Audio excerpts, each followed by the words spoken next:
Good afternoon. Excuse my lateness, about 3 minutes. Stuff happens and I was late. Hope everybody's had a great Friday so far. Hope everybody has a great weekend. I'm going to give everybody a few minutes to get on, and I have to also set up because I was running late this morning. So, how's everyone doing? Meanwhile, let me just set up. Hope everybody's. What's everybody's plans for the weekend? All that good stuff.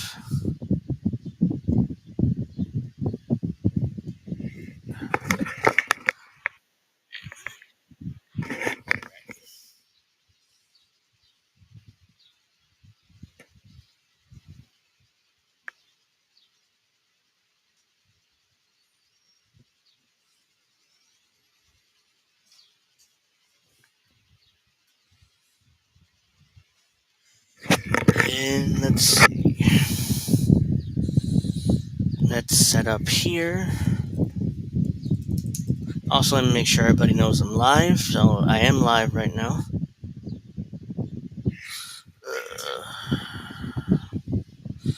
I am live right now. So let's see.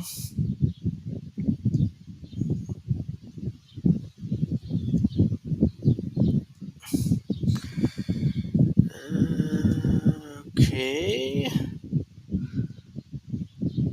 What am I doing? Oh my god. Yep. This is what I'm doing. Jesus. Not paying attention to anything.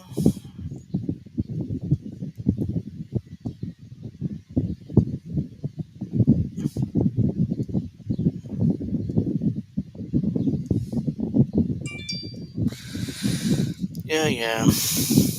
Alright. So that's that.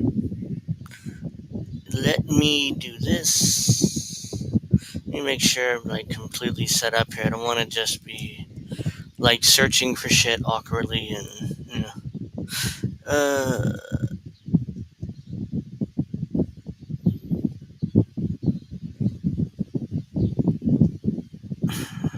let's see. Hopefully I can find. Here it is. Okay. That's that. Okay. And let's do that. Let's do that. No, wait. Let's do that. Let's do that. Let's do that. Actually, get rid of this. Do that. Okay. Well. Hey, Fred. Can you hear me? How are you? Thanks for sticking around. Jesus, so stupid. Let me actually try sharing my screen and then I'll get to talking.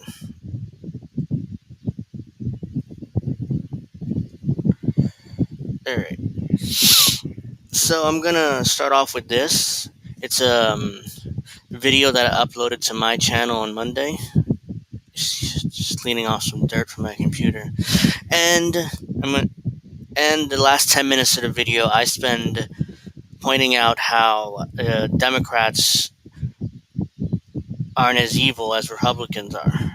Our Democrats are more the effective evil as Republicans are. So this is the video that I uploaded on Monday. So there's a link right there. And I'm going to play it now. It'll take about 9 minutes, so I'll be in the chat with you guys and, all that good stuff. So let's play this. Let's do that.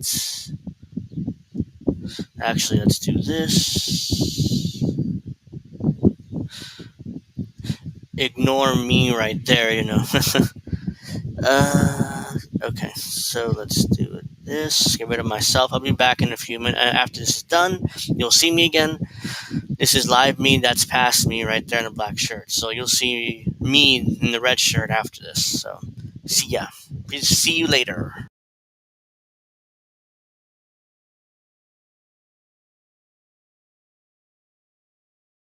La. There's that doesn't matter. Well, let's examine that for a second. Let's do this.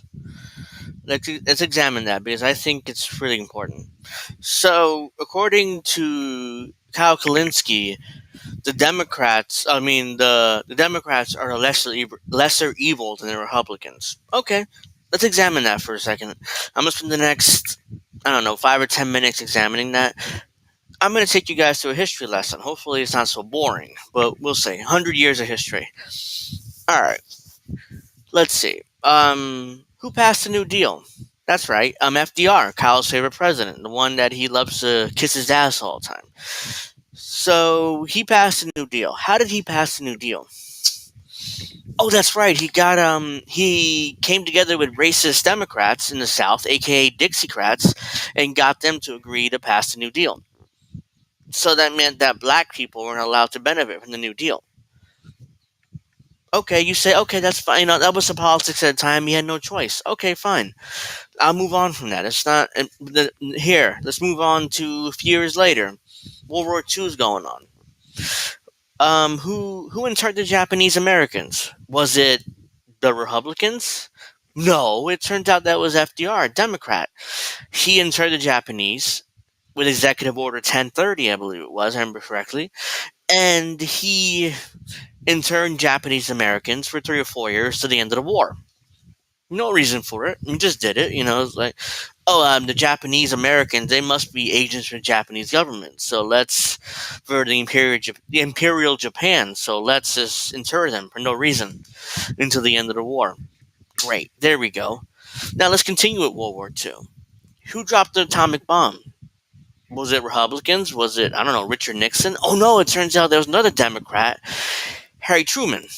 Harry Truman dropped a nuclear bomb, not one, or a nuclear atomic bombs, not once but twice. Once in Hiroshima, and then in Nagasaki. He dropped nuclear bombs, killed hundreds of thousands of innocents for no reason, other than to test the bomb. Because by that point, the war was basically over. It was just the difference was it going to be over in a week or was it going to be over in 6 months? And the justification for that at the time was, well, if we had to invade mainland Japan, then it would have cost a few thousand or hundreds of thousands more of American lives. So we had to drop the nuclear bomb and kill a bunch of people for no reason, right? Okay, let's continue. Let's go to 1960s. Okay, who threatened World War III over the Cuban Missile Crisis? Must have been Dwight Eisenhower, right? General Eisenhower? No, it turns out that was another Democrat, John F. Kennedy. And look, you could say at the time it may have been justified because the Soviets were trying to put nukes in Cuba and all this other shit, but still, he threatened nuclear war over the fact that the Russians wanted to put bombs or nuclear bombs in Cuba. Again, who's the bigger evil there? Let's continue. Let's go to 1970s. And this is a little different, and I'm going to make a point here. Who created the EPA? The agency Kyle just talked about. Like, if it wasn't for the Democrats putting in that piece of the bill, then the EPA would have been destroyed because it wouldn't able to regulate carbon emissions. Who created the EPA though? It must have been Lyndon Johnson, right? Oh no, it turns out that was Richard Nixon, a Republican. He created EPA. You could say, well, it's because the left had power in the 70s. Okay, fine. But still, it was a Republican president who ultimately created the EPA. But I forgot about something and have to go back for a second. Who started the Vietnam War? Who killed hundreds of thousands of Americans in Vietnam? Was it Eisenhower? No, it turns out that was JFK and also LBJ, Democrats. They started that war, and they caused the deaths of hundreds of thousands of Americans and cost us billions of dollars for no reason, in Vietnam, which ended up going communist anyways. So that was a waste of money. Let's see. All right, let's fast forward to the 90s for a second. Because let me just fast forward to the 90s, early 90s. Who created EPA? Or excuse me, not EPA. Who passed NAFTA? EPA, I just said that, but again, I said EPA. Let me try it again. Who passed NAFTA? It must have been George H.W. Bush, right? Must have been Reagan, somebody, right? Oh no, it turns out that was Democrat too, Bill Clinton. Huh, it was weird. Bill Clinton passed NAFTA, which cost us hundreds of thousands of jobs here in the U.S., but that was again Bill Clinton. Excuse me. All right, let's keep going. Who reformed welfare? Who destroyed the welfare program? That must have been, that had to have been, must have been George H.W. Bush or Reagan, right? It had to be. Republican parties hated the welfare system for decades. The conservatives. I mean, it must have been them. Oh no, it turns out it was Bill Clinton too. Huh. That's weird. Another Democrat destroying social programs instead of Republicans. That's really weird. All right, let's keep going. In the 90s, let's stick with the 90s. Who had a secret deal with that Speaker of the House to privatize Social Security and Medicare?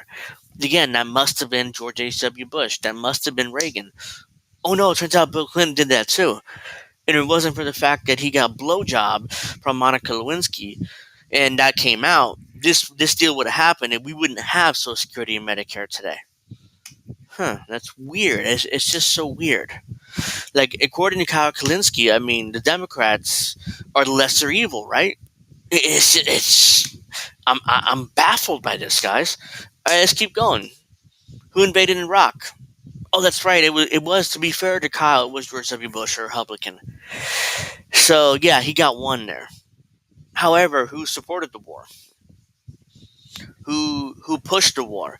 Who pushed the Senate to approve it? Oh, that's right. Turns out it was Democrats. It was Hillary Clinton, who was a 2016 nominee, and Joe Biden, who's a 2020 nominee, and eventually would become president. So, yeah, that's a push. I wouldn't even give that to Kyle. That's a push.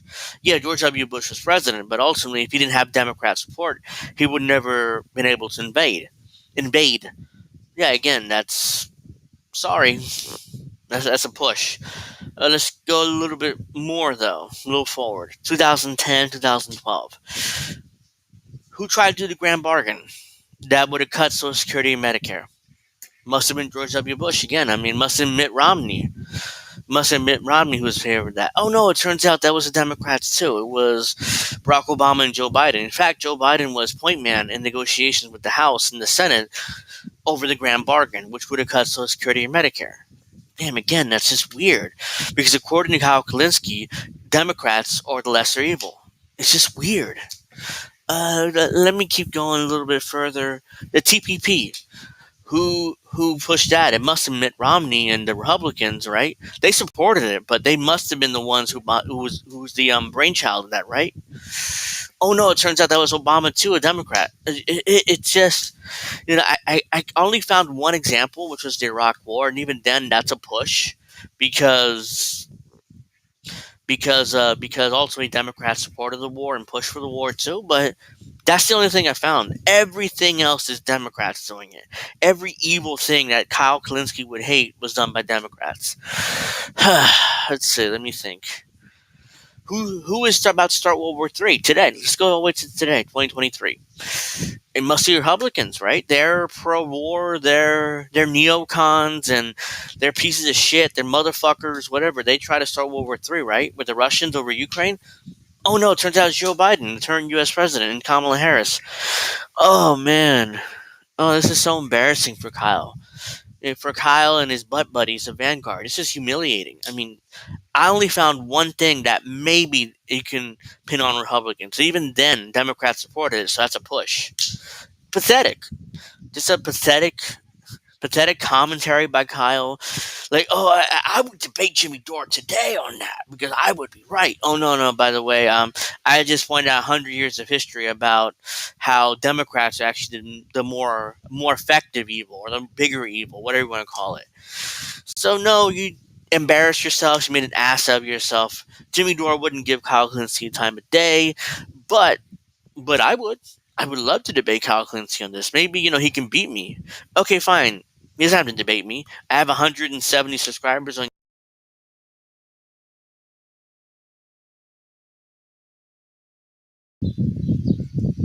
Yep, you get the point. Let me just get rid of that. Yeah, you get the point. I mean, I could go on, but it's only a couple more minutes left anyways, and I'm ready to go. So, yep. So that was my thoughts on how Democrats are the more effective evil or the bigger evil than Republicans. So, let's just get rid of that for now. Let's do let's do this. No, that. Okay.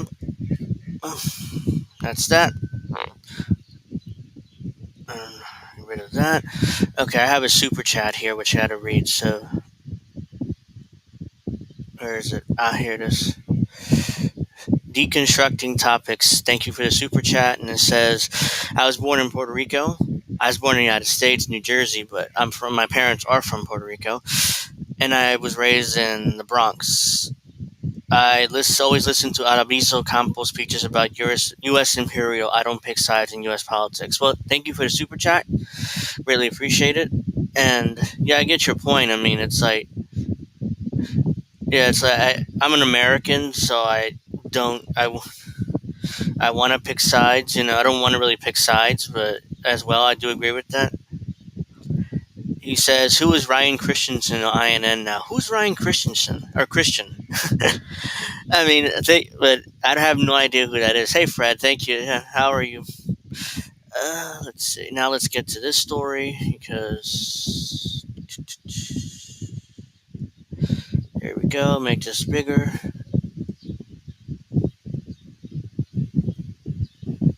All right. This is a tweet or document of Department of Homeland Security. And I found this very interesting because it talks about the American people and which Americans are particularly the enemy or described as violent.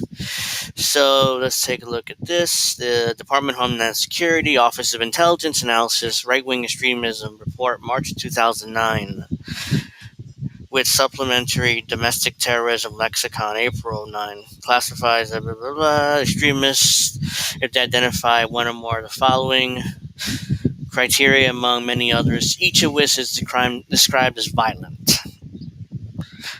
So this is from a number of years ago, but I never saw it and I never really covered it, obviously, so here it is. First one, this honestly goes to most people that I know, so it's very interesting. The first one is military veterans who have fought in foreign wars and are disgruntled about the takeover of U.S. See Operation Vigilant Eagle. Anti-war individual or groups. Yep. There you go. If you're anti-war, you're a threat to the United States government, by definition. Tax resistance movement. Groups are individuals who vehemently believe that taxes violate their constitutional rights, and that the 16th Amendment to the U.S. Constitution, which allowed Congress to levy taxes on income, was not properly ratified. Also see tax protest movement, tax freedom movement, anti-tax movement. Notice that the POTUS in office did not reverse the evils of presidents before them. This is how they make the lesser evil more evil than the evil before. Good point. Absolutely good point. Militia. Members oppose most federal and state laws, regulations, authority, particularly firearm laws and regulations. Alternative media. Moi. Right here. INN. RBN, Heartlands Media, all of us. I mean, which provides interpretation. Which provides interpretation of events or issues that differ radically from those represented in mass media outlets. Yep, how dare you report, differences radically from the corporate media? How dare you? That's definitely me. That definitely describes most of online left media that I mentioned, especially. Let's see. Defined as highly critical of U.S. government's response to illegal opponents open border policies. Okay. Defined as highly critical of U.S. government response to illegal immigration and who oppose government programs that are designed to extend rights to illegal aliens, such as issuing driver license or national identification cards, providing in-state tuition medical benefits for public education. So if you're against open borders, you're screwed. Basically, if you're against single issue voters, groups or individuals who focus on a single issue or cause, such as animal rights, environmental, or anti-abortion groups. Group members may be associated with more than one issue, also special interest extremists. Patriot movement, a term described by right-wing extremists to link their beliefs to those commonly associated with the American Revolution. Also see Christian patriots, patriot group, constitutionalists, etc. So yeah, if you're against the establishment or if you're against any deep state type stuff, then you're going to be on a list most likely, especially if you're doing alternative media. The DHS has established dozens of fusion centers in cities and states across the country to monitor domestic activity. Local, state, federal agencies from the DHS, CIA, DOJ share information concerning activities of citizens. So all local, state, and federal agents are all sharing information with the Department of Homeland Security, and we're on a list somewhere in the country. I think in New Jersey is a fusion center in Newark. I could be wrong. I'm pretty sure it's in Newark. I know there's a few New Jersey DHS fusion. Oops, damn it, center.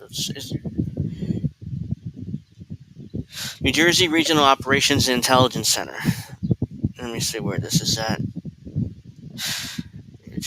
New Jersey Regional Operations and Intelligence Center. Blah blah blah. I'm pretty sure it's in Newark. It doesn't really say here where it's at exactly, but I'm pretty sure it's in Newark. Activities monitored by fusion centers overlap with those stated in DHS report lexicon above, and further include the following, which tend to vary state to state. Frequent references to the Constitution. Yeah, how dare you? You cannot reference the Constitution at all, and your rights in your Constitution, because if you do, you'll be on a list somewhere, so in some fusion center around the country. Support of third-party candidates. You support third-party candidates, you're fucked. You're going to be on a list somewhere in one of DHS's fusion centers. Support the audited Federal Reserve. Again, if you support an audited Federal Reserve, a private bank there in Washington, you're fucked. You're going to be on a list somewhere.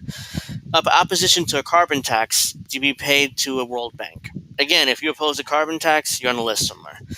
Opposition to U.S. submission to the United Nations and or World Health Organization.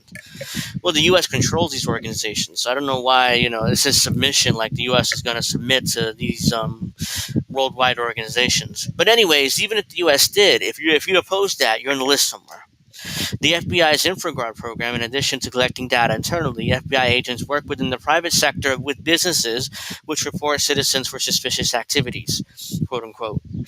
The U.S. Department of Defense current training manual introduced an anti-terrorism and force protection annual refresher training course 2009. It advises personnel that political protests admittedly protected under the First Amendment is to be regarded as low-level terrorism. Holy crap. Wow. Well, there you go. If you're on a list somewhere, I guarantee you are, because it's like, really. I mean, now apparently exercising First Amendment rights is low-level terrorism. Just low-level terrorism, straight up. So, let's see, let's go back here.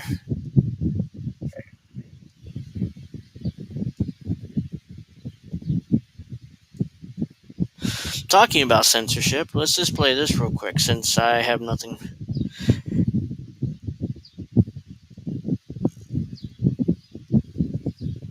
Bad Cookie says, I'm assuming the 4 people that watch without ever commenting or hitting the like button are just our friendly neighborhood agents keeping an eye of us. Well, yeah, I know one person who watches without commenting because he's at work, so he really can't comment. So I understand that, But other than that, yeah, it's just weird, if you don't push the like button or comment, Yeah, I mean, it's just... I'm glad you're watching, but shit, I mean, it is kind of weird, So, let's see, let's play this. Mainstream media explaining why censoring people is actually good for the public. Alright, so let's go back to the beginning. First of all... God damn it. I hate Twitter. It just starts playing automatically for no reason. So this is Stacey Plaskett, I guess. This is the the congresswoman at large, not congresswoman, representative at large for the U.S. Virgin Islands, and she's on that. She's a ranking member of the subcommittee on investigating censorship or something like that. So we're gonna play this real quick, about 30 seconds. Oh, hey Bryce, how are you this afternoon? Hope all is well with you. And it's like 30 seconds. Let's see why censorship is okay and it's acceptable. Well, first of all, they want to talk about censorship. That anytime you point out untruths, you're censoring. You're stopping people from speaking. It's not that we're... No, that's not true. I mean, it's fine to, correct the record or tell the truth. I do that all the time on this show. It doesn't mean that I'm censoring somebody, but yeah, I mean, that's fine. That's not the issue. The issue is when you try to take away that speech or censor him on Twitter. Like, for example, when you ban somebody on Twitter because they have a differing opinion on the vax. Yeah, that's a problem. That's censorship. Like let's say somebody's lying about something or making something up. You correcting the record is fine. I mean, hell, I do that all the time here. What?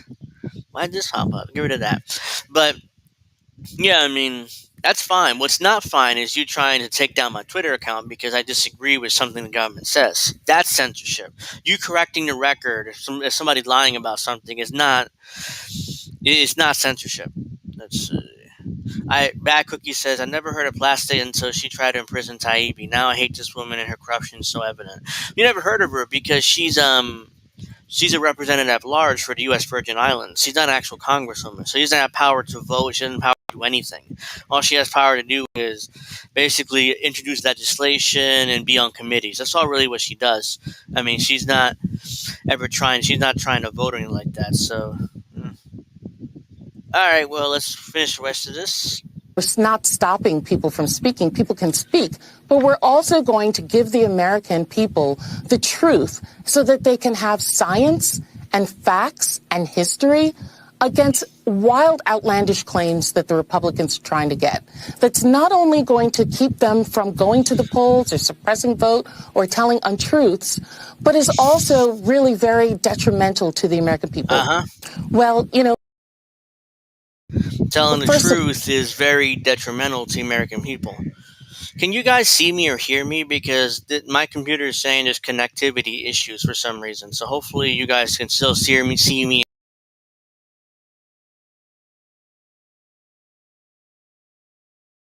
Hear me. It's weird. It's just telling me I have connectivity issues. So just let me know in the chat. Okay, well, that was weird. Alright, good. Just making sure, but I'm just saying here that I'm having connectivity issues, and I'm like, what? Like, please don't tell me my Comcast internet's going down now, right in the middle of my goddamn stream. I'd be pissed. Like, legitimately pissed. Okay, I did disconnect. Yeah, it said it had connectivity issues. Everything looks to be fine now on my end, so... Okay. Just making sure, because there was some connectivity issues there, apparently. So again, I did okay. I would be pissed if my internet went down now, right in the middle of my stream, my Comcast internet, because it's too much. I would be furious. It's like I disappeared. Yeah, I mean, it did say I had connectivity issues for some reason, even though I have the high-speed internet, and in theory it's not supposed to be doing that shit, but it's Comcast and it's shitty. No matter how much I pay, it's always going to be shitty. Your connection pulled in McConnell. Yeah, I'm sure it did. I mean, in fact, since you guys mentioned it, let me talk about that. I actually wasn't going to, but I forgot about it. McConnell is trending. Oh, of course. Why? It's not surprising. It is not surprising that McConnell is trending. I know somebody. I know somebody have to have that video. Here it is. Case Study QB. I always go to him when I'm looking for news clips. So check him out on Twitter. Follow him if you haven't, at Case Study QB. And this is McConnell's literally glitching out. It seems like he just glitched out. better to be pissed off than pissed on, unless you're into that. No kink shaming. Yeah, it's true. I mean, it's better to be pissed off, you know? I mean, it's like, I don't want to be pissed on either, so it's like, this is a clip of Mitch McConnell glitching out. I mean, I'm glad somebody brought it up, in the chat, so I can talk about it real quick. So he literally just does this for like a good minute. I mean, for somebody like,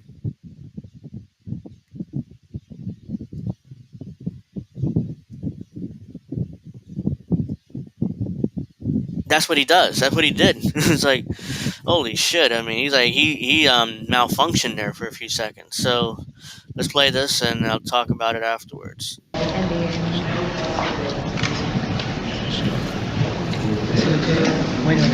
Are you good? Yeah, are you good? You okay? Anything else you want to say, or should we just go back to your press? Do you want to say anything else to the press? McConnell's fellow senators, you heard them there, checking on him, asking if he was all right. They pulled him to the side. He did eventually, though, return to the podium. Could you address what happened here at the start of the press conference, and was it related to your injury? And again, here the press is asking him what happened, and there's an excuse built in here. Can you address what happened at the start of the press conference? It wasn't related to the injury from earlier this year when you suffered a concussion. Hey, excuses. Don't worry about it. I mean, yeah, it's not because he's 81 years old or whatever and he was melting down there. No, it's because he had a concussion earlier in the year. And look, and I'm not doubting that he fell and had a concussion, but I'm saying when you're older like that and you fall down and bust your ass, and bust your head wide and whatever happened, older people tend to fall down more likely, and they're going to hurt themselves. There's no reason why an 80-year-old man should be in the Senate, When I get super stoned, I have moments like that. Trump signed the end of net neutrality. I miss some chat here. Comcast has data caps because of the end of net neutrality. Yeah, I know about the data caps, and it's supposed to be unlimited, but I know my acid is unlimited. I don't buy it for a second. They keep telling me it's unlimited, it's unlimited, it's unlimited. But yeah, but I know it's not unlimited because they always tell me you're about to hit your data cap. But since we're nice about it, we not have to worry about it this month. Like, you were going to let it go this month. And I keep getting it every month. It's like kind of weird thing. Like, wait, I have unlimited, but you're telling me I have data caps at the same time? I thought Angel Freed froze a little bit. No, I did that on purpose. So I'd be like, yeah, that's what Mitch McConnell did. So, yeah, let's see what he answers here. From earlier this year where you suffered a concussion, is that you find you're fully able to do your job? So this is just the latest incident this year for Leader McConnell. Sources telling CNN. Look at all these injuries he suffered or issues that he has this year. This is all this year. February, he tripped and fell in Helsinki while getting out of the car. It was a snowy day there. He was there to meet with the Finnish president. That was just days before he fell in March. That happened at D.C.'s Waldorf Astoria Hotel, where he slept. So he fell in Helsinki while walking to meet the Finnish president. In March 8th, fell at D.C. hotel, suffered concussion and broke ribs. Okay, that's two. And his head, suffering a concussion and breaking ribs. During a press conference in June, he had trouble hearing questions from reporters. Press conference June 6th, had trouble hearing reporters' questions. Yeah, they're right next to each other. I mean, that's an issue when you can't hear reporters like when they're like this, like right next to you, essentially. So that's a problem. Let's see what else. Even though the senators next to him could clearly hear. Take a look. All right, this is June 6th. Look at the old man. I mean, you see that? Look at this old man. And he's like, I get a look on his face. He's about to cry, and he's about, it's like, this isn't good. Let me, I think I have some sort of super chat here or something. Thank you, Jeff, for the $1.99 super chat. Super chat here. So appreciate that. That helps a lot. But look at him. What are your concerns as it relates to AI or artificial intelligence? I mean, he's an 81-year-old man. I'm surprised you know what the internet is. So let's see what he says.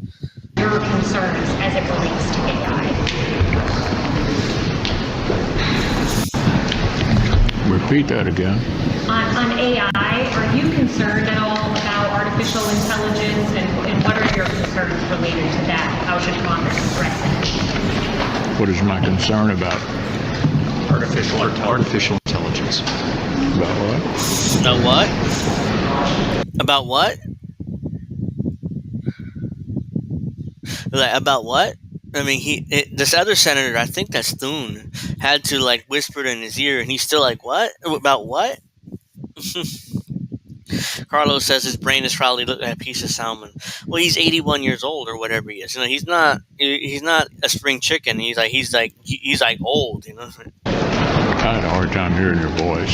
Sorry about On artificial intelligence? that. AI? Yeah. Yeah, well, I think everybody's concerned about AI. Earlier this month, McConnell. So in July, fell at Reagan International Airport while getting off plane. All right, here's the thing about that. I tripped getting out of a plane one time. This is like 2017 or 18. I came back from Puerto Rico and I tripped because the plane is like this. The plane is here. I mean, at least this plane. I flew JetBlue. It was here, and like the ramp was like that. So there was like a decent amount, and my foot got caught there, and I tripped. And I was like, really? Like, what the fuck? You know? Like, can you get it closer? I guess not, but that's ridiculous. Glenn Greenwald did great political commentary on our political gentrology. Yep. No, I didn't fall. I tripped that one time when I last got off a plane, but I didn't actually fall. But everyone's concerned about AI, said the AI bot. Yep, I mean, I think somebody else said Mitch McConnell's artificially intelligent. I mean, it's like it's like everybody in Congress is so old. They've been in office a lot of them since I was a kid or a baby. I mean, it's ridiculous how old all these guys are, and they never leave office. They never retire. Like Dianne Feinstein. She's 90 years old. And by the way, thank you. I'm glad I remembered that. Hold on a second. I'm glad I remember that because this moment went viral too. And you guys know what moment I'm talking about when... Here we go. You guys know what moment I'm talking about. This is so shameful. Dianne Feinstein just told to say aye to a huge military budget just when you think capitalism can't get uglier. It gets worse. She's like, as soon as they called on her, her staff is like, just say aye, just say aye, just say aye, just say aye, just say aye. And then she kept talking about the military budget and stuff. She seemed lucid at that point. At least at that point. But let's watch this from the beginning. Just say aye, just say aye. Watch. Senator Feinstein. They call on her,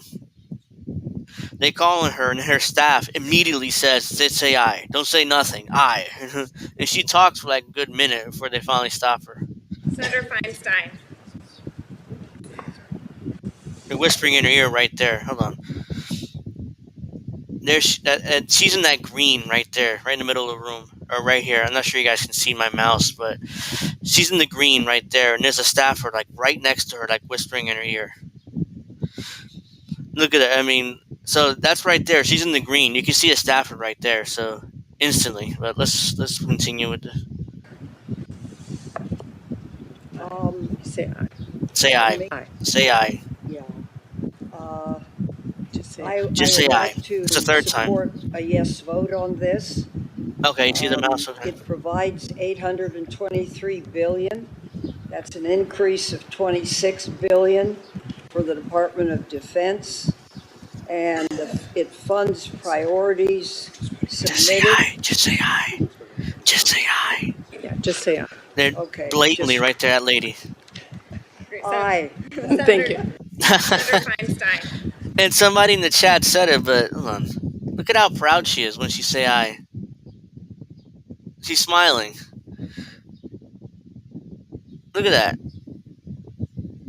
And she's so proud to have known she could say it. Yeah, Carlos said it. I mean, it's like, look at her. She's like 90 years old, and why is she still in the Senate? Why is she not retiring or something? I've hated Dianne Feinstein for decades, and now it's like I feel bad for her, and I don't want to feel bad for her. I want to hate her, but now it's like she's just an old lady that is being taken advantage of for her vote. Why did she resign? Retire, just walk away. No, they have her there until next year when she's finally retiring and leaving office. Look at that. I mean, my God. I mean, she looks like an old lady. I mean, like she looks like my grandmother looked better than her when she passed. My grandmother was only in her around. My grandmother passed away around 90. She was in the 90s, like Feinstein. Different. She looked much better though. Feinstein looks like this. She's about to die any second. I mean, look at her. All right. Well, it makes me feel bad for her, and I hate her, so I don't really want to feel bad for her. Let's see. What else? Where my bookmarks at? That's annoying. Let me make this a bit smaller.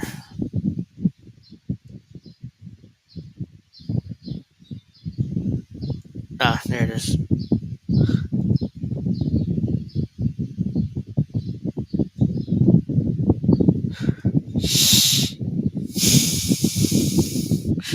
It's pretty sick of the Dems to force her to be there. It's horrible. No, I mean, that's all Nancy Pelosi.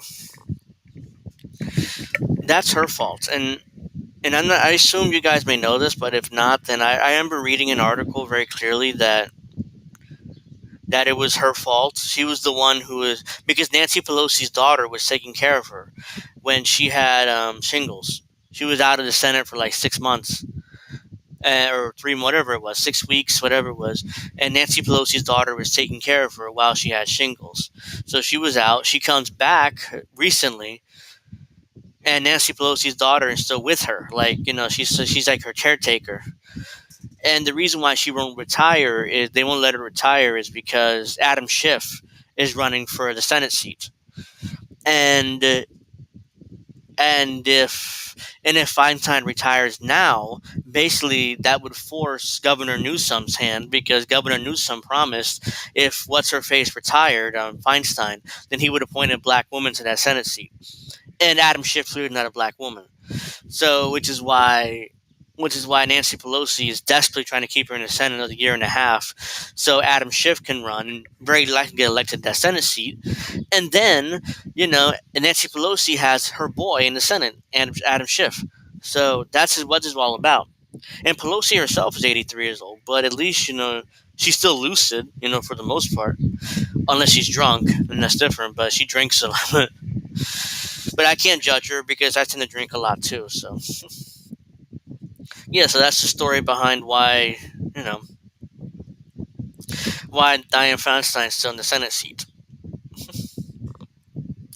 Well, I'm not discussing that right now because for reasons.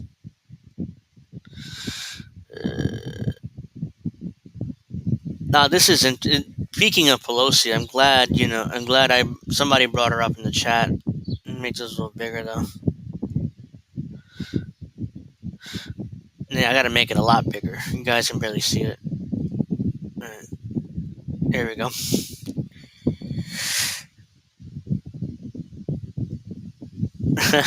Nancy Pelosi is lucid, but still loose with donor behind closed doors. I think it was Greenwald who said that Schumer is a youngster. Well, yeah, compared to everybody else in the Congress, she's pretty young. So I'm not going to completely, I agree there, and Greenwald there. This just in, Pelosi says when she found out that Trump asked Ukraine about Biden corruption allegations, which we just found to have validity to them, she immediately moved forward with impeachment. Translation, they impeached Trump to protect Biden. This isn't surprising considering Pelosi ignored warning signs on January 6th and even got giddy when January 6th events began to unfold. I've been waiting for this, she said at the time about how she wanted to punch Trump. Oh yeah, tough lady there, want to punch. And she impeached Trump for that too. Really makes you think.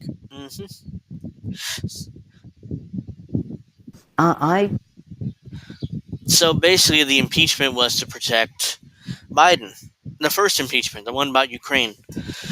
And when she realized that Trump but basically there was a lot of evidence proving that both Bidens were corrupt in Ukraine and making money there. That's she's like, oh shit, what did we do? What did we do? What did we do? What did we do? Oh yeah, impeach him. Impeach Trump. Why? Because he actually wants to expose the truth about most likely the party's next nominee, which at the time was Joe Biden, 2018, around that time. He would have been. Everybody assumed. To be fair, nobody really assumed he'd be the nominee. People were making fun of him then, but at the time, it's like he's the former vice president of the United States, and he was Obama's vice president. We can't embarrass Obama, so it's like, yeah, let's protect Biden. So that's really what that was about. Bad Cookie says, which we found out that have validity to them. This asshole pretends he didn't know that they were valid. Yeah, I mean, Nancy Pelosi, she's the worst. So let's watch her admit what we basically all knew back then. I was very careful about bringing any impeachment forward. Oh, yeah, you were, of course, very careful, guys. She did it twice for political reasons, but she was very careful about how she exercised impeachment powers. Unbelievable how much of a liar she is. But when the president made that phone call in terms of Ukraine, there was no choice. We had no choice. He must be impeached. He must be impeached. It's over a phone call. Over a phone call. It's like, hello, hey, Ukraine, how you doing? Oh, yeah, impeachment. Impeach him immediately. Come on. I can't believe she admitted to that. It's like, she's so brazen about it. Like, yeah, I mean, I can get away with it because ultimately, they're not going to do anything. The media isn't going to call me out because the media are all on my side. Nobody in the squad's going to call me out because ultimately, nobody's going to call me out because the squad, are completely on my side. So I get to do whatever I want and get away with it. That's basically what, her attitude is. And unfortunately, she's right. She'll get away with anything because people go around. Because ultimately, it's about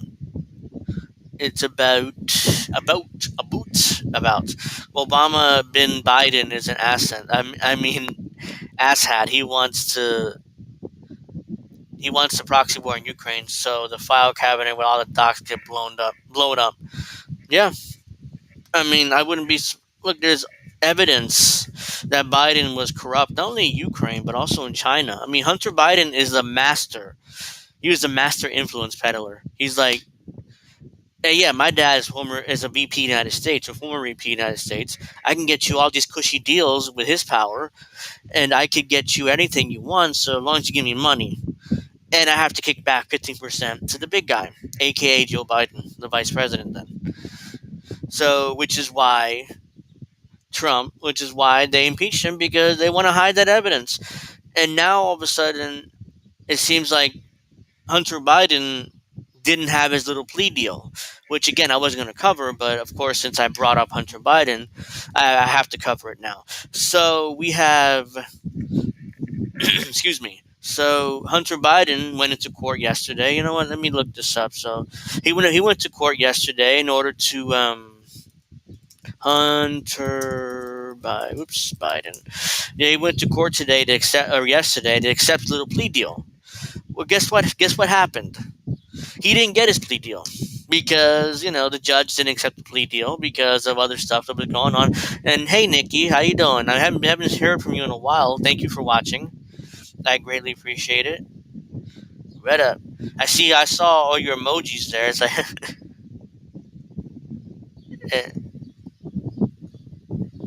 I saw this one. I know that girl. I know her. Oh yeah, it's Nikki, of course. How am I gonna forget her?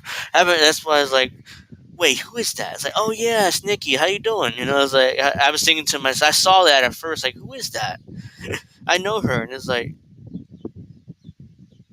All right, so this is today. Glenn Greenwald tweeted this out, and why don't I share my screen first, Angel? I swear to God, I need a producer sometimes because I just start talking and I don't even pay attention. It's like I'm about to read this thing and it's not up on the screen. It's just me. I know that people like to see me, but still, I mean, you have to see what I'm looking at too, or else then yes, I rated you. Appreciate it.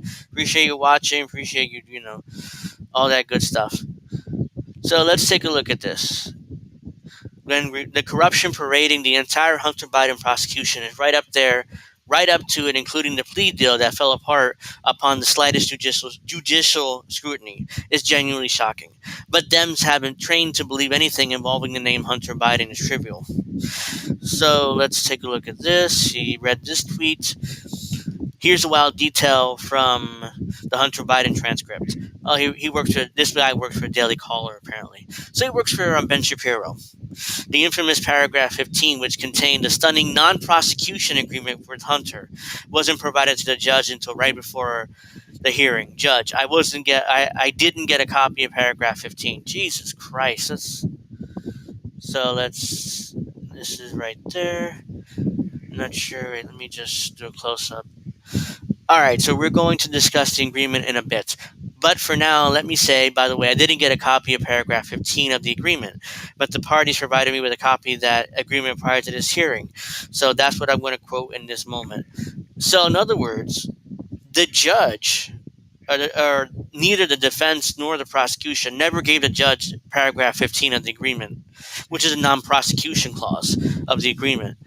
Right until right before the hearing, that's when the judge finally got it. It's like, oh no, but there's no corruption, there's nothing going on here, guys. It was an honest mistake, Your Honor. We didn't need we wanted to give you paragraph 15, but we didn't for reasons. And so let's see, paragraph 15. Paragraph 15 of the diversion agreement states that the United States agrees not to criminally prosecute Biden outside the terms of this agreement for any federal crimes encompassed by the attached statement of facts. Attachment A to the diversion agreement and the statement of facts attached to Exhibit 1 to the memorandum. I have to read some words slowly or else it'll come out like that, of the plea agreement filed the same day. This agreement does not provide any protection against prosecution for any future conduct by Biden or by anyone in his affiliate businesses. Wow. So basically it just gave him immunity for everything. For everything, any crime he committed in the past, which is why diversions basically means like to not actually prosecute the crime in exchange for some sort of diversion, either it be drug treatment or prosecution. What word I'm looking for? Prosecution. Probation. That's what I'm looking for. I'm sorry. I blanked there. I'm like, it's not what word I'm looking for there. And I hate when that happens because I was like, oh my God, what word am I looking for there? It's not prosecution. Probation. But that's the thing, Carl. I mean, he is definitely protected. But here's the thing I want to say, though. It's obvious that the White House is interfering in this, and everybody's like, no, the president would never interfere in favor of his son. Like he'll never do that. He'll never interfere in favor of his son. No, he's honorable. He's the honorable Joe Biden, the president of the United States. How could he do that? He wouldn't. He never do that. But meanwhile, if this was Trump interfering, let's say if Donald Trump Jr. is in a similar situation and was been charged with crimes. Let's say, I'll give you an example. I'm Donald Trump Jr. and Trump's still president. Let's say Trump Jr. got this exact deal, basically immunity from prosecution, included in this deal, what would the Democrats say? They would say the exact opposite. That, Trump is obviously interfering and Trump is trying to protect his son and this isn't fair and blah, blah, blah, blah, because now it's Biden. All of a sudden now they have no ears, see no evil, hear no evil, taste no evil, whatever that whole saying is. They see nothing. They're like, oh, no. I mean, Joe Biden's honorable. He would never use his power to protect his son. Honestly, I don't blame Biden trying to protect his son. A father's going to do everything to protect their kids. Even if it's corrupt or even if it's whatever, he's going to protect his kid. But still, it's okay for us to point it out. That yes, he's definitely trying to protect his son. Meanwhile, Hunter is smoking crack on camera. Even if Hunter gets convicted, Biden's going to pardon him. Yeah, That's surely going to happen. I mean, even if he's convicted of all these crimes, he'll definitely pardon him. And Joe Biden would never be prosecuted for this because he's the president. And ex-presidents are essentially above the law, unless it's Donald Trump. Then by definition, he isn't above the law, and he'll be charged with everything they can possibly find on him. Even if it's ridiculous, they'll still indict him and charge him for it because he's Donald Trump. Any other U.S. president gets away with their crimes, except for Donald Trump. See, but see how that works? And it's not even war crimes. That's the thing with Trump. They're charging him with ridiculous things like January 6th and with all the alleged classified documents that he stole allegedly from in Mar-a-Lago. He's been charged with sexual assault, E. Jean Carroll. I mean, these are all ridiculous things. It's not even war crimes. There are war crimes, like, great. Charge him. He definitely did war crimes when he was president. But every other president before him did too, which is why they'll never charge him with that. Instead, they'll charge him with nonsense like sexual harassment and January 6th and the classified information nonsense. They'll charge him with all that shit, but they won't charge him with war crimes, which is actually what he done. Obviously, it needs to be pointed out, it is not unequal justice, which is not justice. It is unequal justice, which is not justice. Nope. Absolutely not. Hunter's skating away because who his daddy is, and it creates a two-tier justice system. 100%. The White House is definitely interfering in this, or trying to interfere in this. And as soon as the judge asks just a couple questions about, about this deal, it falls apart instantly. So Hunter Biden yesterday pled not guilty, even initially going to plead guilty. He pled not guilty to the charges, and then now the judge gave 30 days for the defense and the prosecution come to an agreement on a new plea deal, which makes sense. So we'll see what happens in the next 30 days. Hunter Biden, I'm sure, will be back in court and next month, and I'm sure they have some sort of sweetheart deal for him, which the judge will accept at that point, even though she's a Trump-appointed judge. But this is why people got mad too, because she's a Trump-appointed judge. It's like, oh, of course, a Trump-appointed judge. Of course, he's not going to accept this great plea deal that Hunter Biden got, and basically gets away with all his crimes because it's a Trump-appointed judge. God damn it, Trump. You see, so they're mad, never angry about that too. Let me see. I saw a CNN clip from yesterday, which they had their meltdown. Where is it though? Let me go back.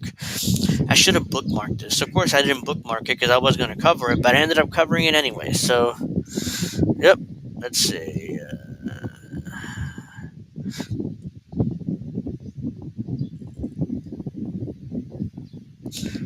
Yeah, that's Nikhil House has a great point here. Every defense I hear from liberals involves, who cares what Hunter does as a private citizen? That has nothing to do with the president.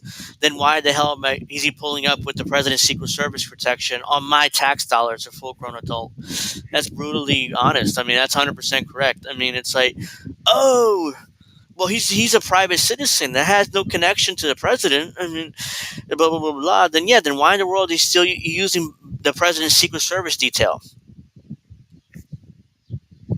I mean, it's always, there's always hypocrisy from liberals like this. So let's play this. This is a Fox News clip, so let's see what this is. And they support him as he continues to rebuild his life. That private citizen... he's a private citizen, which is being supported by the president and his family, which he's continued to rebuild his life. Please stop asking me a question about Hunter Biden. That's basically what that was. I mean, the administration is really embarrassed by Hunter Biden.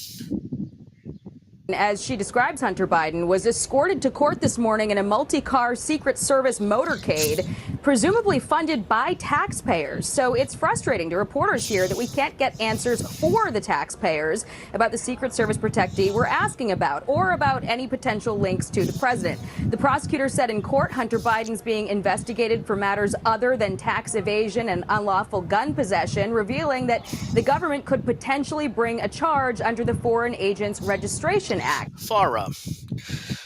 basically, it's perfectly legal as a U.S. citizen to do business with other countries and to advocate for other countries in Washington. The only thing is you have to file a FARA paper, a Foreign Agent Registration Act. You have to file that paper with the DOJ. If you don't, you're fucked. You can be charged as a unregistered agent of the country. You violated FARA, Foreign Registration Agent Act, whatever. And like, really, just fill out the paper. This would have been perfectly legal if the dumbass just filled out the single paperwork, that one page of paper. That's it. And one page. All you need to do, fill it out, or have daddy fill it out, and you sign it and you send it, and make sure the government knows that you're a foreign agent. That's it. That's all you have to do. And it'd be perfectly legal, except for the part where he gives 10% to Joe Biden, but that's a whole nother thing. But this dumbass, all he had to do is fill out one page of paper and send it to the DOJ, and he didn't do it. That's why now he's in trouble. One of the main reasons why he's in trouble. What a dumbass. Like, dude, just fill out the piece of paper. If I'm Biden, I'm furious. Like, what the fuck are you doing? Why didn't you fill out the paper? It's one page. And then all this been legal. Jesus Christ, you moron. If my dumbass son did something like that, I'd be pissed. Let's read some in the chat. Hunter needs protection from other crackheads. They know he's holding. I'm attempting to rehabilitate my life every day. No crimes needed. Yep. Me too. I mean, we're all trying to do that. I don't commit crimes, like Hunter.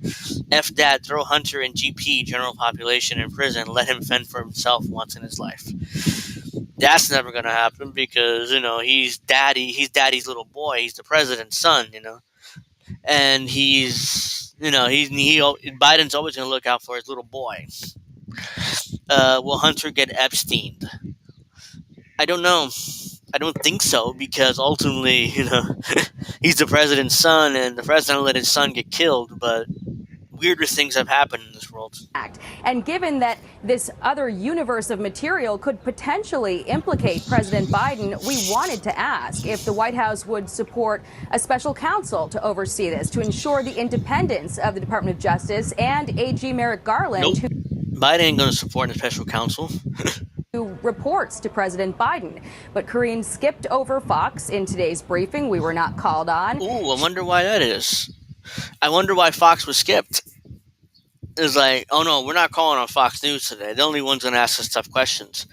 Let's ask CNN, let's ask MSNBC, let's ask NBC and CBS. Let's ask everybody else except for Fox, because Fox don't ask us tough questions on Hunter Biden. We have no good answers. So yeah, we're fucked. Won't happen, but still, I'm still going to say it should happen. No, I'm not going to disagree. Universe of material, she's being funny. I mean, Karine, this is one of the worst press secretaries I've ever seen. Like, she's a terrible propagandist. Like, she's a terrible, like, when she's lying, she always does this, and she has her tells. She looks down, like, she either looks down while the question's being asked, and she looks down once the question's being answered. It's like, well, the president's doing everything she can, and the president is doing everything right. We do everything we can, and please don't ask me no more questions. She looks down all the time. She's such a liar. She's terrible at her job. She did call on, however, another reporter who tried to get clarity about the shifting answers around Biden's prior claims that he's never spoken to his son about his overseas business deal. That's a lie. He definitely spoke to his son about that. Why in the world would Hunter Biden tell all these private businessmen? Wait, did I just do that? Why in the world did Hunter Biden would tell all these private businessmen, hey, you got to give 10% to the big guy, or 15%. We know who the big guy is, right? We know who that big guy is, right? Okay, I mean, he has the same last name as me. But yeah, we know who the big guy is, right? Okay. Give him his 10, 15%, and we can do business all day long. Why would he say that? Who's the big guy? Who? I mean, we all know who the big guy is. I mean, we can't deny this. We can't pretend the big guy. It could be anybody. Hell, it could be... It could be that guy right there. It could be me. I mean, it could be anybody. Who's the big guy? Seriously, I mean, this is ridiculous. Jeff Black, I did not have sex with that woman. I did not. Nope. I wish I could do Bill Clinton. Yeah, it could be Jesus, Captain Obvious. Yeah, it could be Jesus. He's the big guy. Jesus gets his 10%. Give it to the Catholic Church. for them to sexually molest more kids, and we're good. We're good, right? 10% of the Catholic Church, Jesus, we're good. Oh, it's not Joe Biden. It's not my daddy. No, daddy's not. He's not. He's not the big guy. Nope. I mean, he gets no money. He's the vice president, now president. And he'll never get any money from me. Let's actually do that. Dealings. Earlier this week, you said the president was never in business with his son, but can you say specifically that the president did not have discussions of any kind with Hunter about his business dealings? I was asked this question multiple times on Monday. Nothing has changed. I don't have anything to add to what I stated on Monday. Nope. She says nothing. Dick. He had nothing to say. Nothing to say about that. It's like, we talked about this on Friday. Nothing has changed. Don't ask me this question again. Nothing has changed, but the language has changed. It's the difference between no knowledge and no involvement. And that question, like so many others, Martha, remains unanswered. First it was no knowledge. Now it's no. It's like nope. I mean, yeah, we did business together. I mean, yeah. I mean, I knew about his business, but I wasn't involved. Blah blah blah blah blah.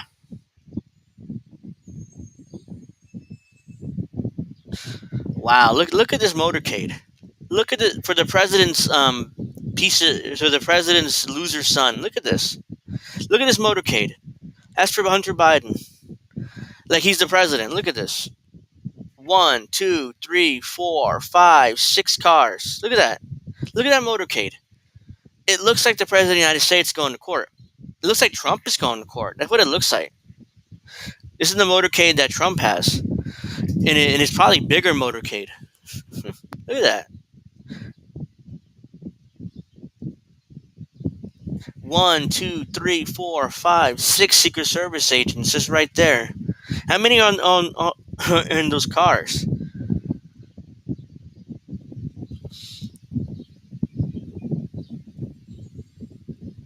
Hey, more.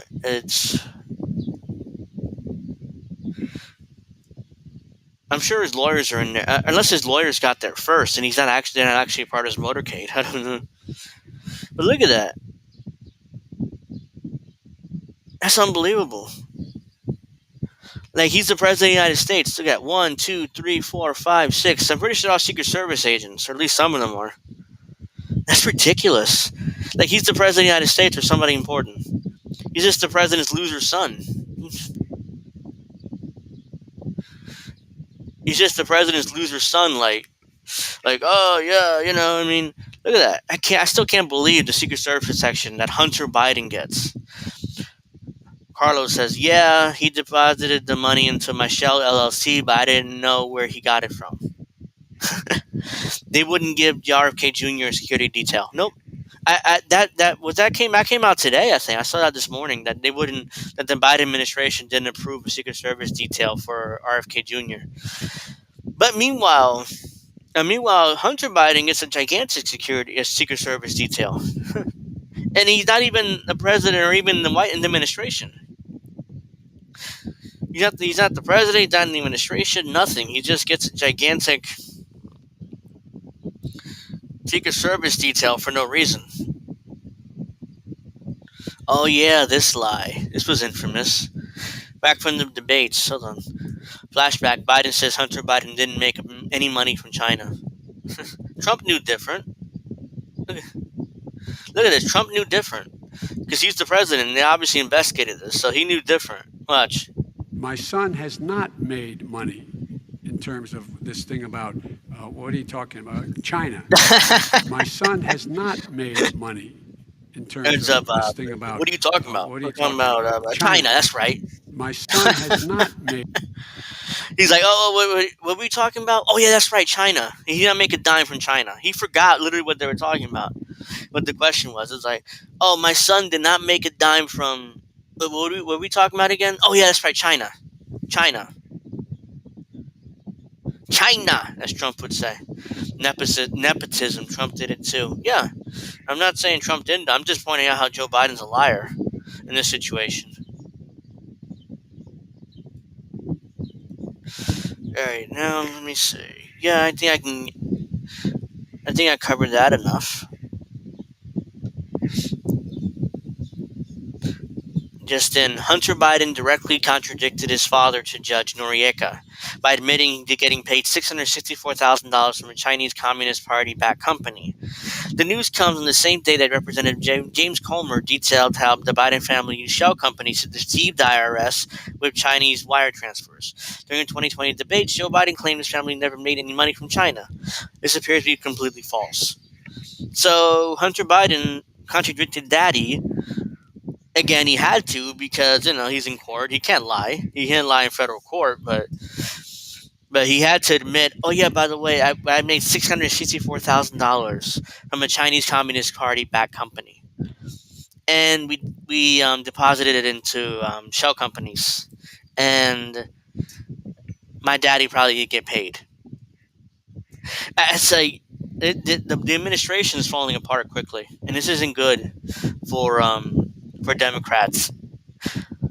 This isn't good for Democrats. This isn't good for Biden. This isn't good for all the Biden bots, all the Biden bros, and the internet, like on the online left, or liberals like Kyle Kulinski or Crystal Ball or the Young Turks or Mike Figueredo, Sam Cedar, Emma Vigeland, any of these. Not good for them. 'Cause I don't know how they're going to defend this. I don't know how the hell they're going to defend this. Obama bin Biden thought he was Marlon Brando in The Godfather. Yeah, I mean, he is like... Let's see. Let's go here.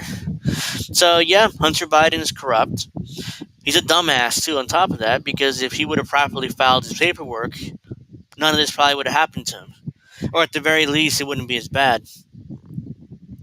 Because he's been charged, initially was charged with tax evasion, 2 counts of tax evasion. He was charged with like a federal gun possession charge, which is more serious. And that's it. He wasn't even charged initially under the Foreign Agent Registration Act. He wasn't even charged with that initially. Now it looks like he may be charged with that, unless some kind of plea agreement where he isn't charged with it. So we'll see. They have 30 days to decide. The judge gave him 30 days to negotiate an actual plea deal. We'll see what happens there. But let's see. What am I looking for? What am I? Here we go. So let's get to have some fun now. We talked about all the serious stuff, Hunter Biden and all the other stuff. Let's have some fun here now, because we spent over an hour talking about serious news stories, and I didn't get to, and they're all interesting and fun and all that good stuff. Look at this. Somebody talked about, I forget who in the chat, that President Biden will pardon his son even if he's found guilty of his charges. It says, breaking, Karine Jean-Pierre says there's no possibility that President Biden will pardon his son. Huh? If he doesn't, that's ridiculous. If he doesn't pardon his son, then I'm sure Hunter Biden's going to start talking. I mean, he ultimately knows that Daddy's going to protect him.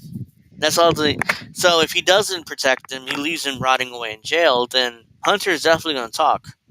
He's gonna make some sort of plea deal, and he's gonna get less jail time and talk about his daddy and his involvement in Hunter Biden's businesses. That's definitely gonna happen. Oh, it's Rick in the chat. Okay, yeah, it's like somebody in the chat said, "Is there any possibility that the president will end up pardoning his son?" No. Why would Hunter Biden need to be pardoned by the Department of Justice if he's actually working to protect the Biden crime family? So yeah, he's definitely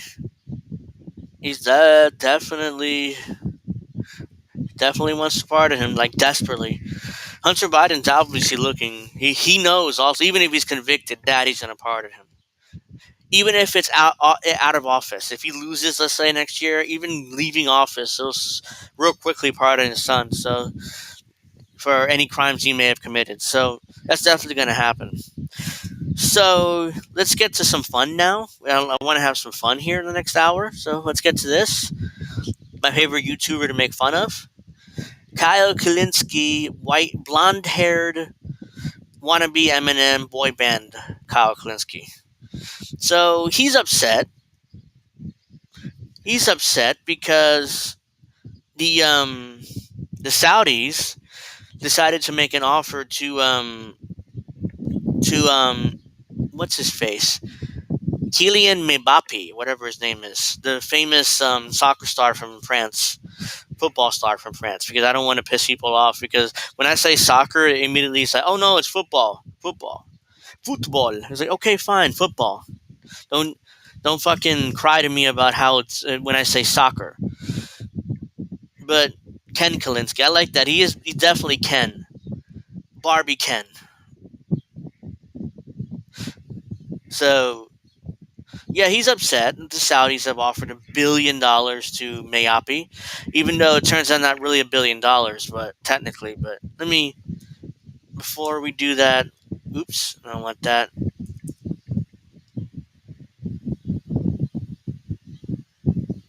The reason why I'm pointing this out with Kyle, because there's hypocrisy there with him. And he whines about the Saudis a lot. And it's like, oh, well, they're terrible people, and they killed the Washington Post journalist, which I forgot his name right now. I don't remember his name right now, so you can.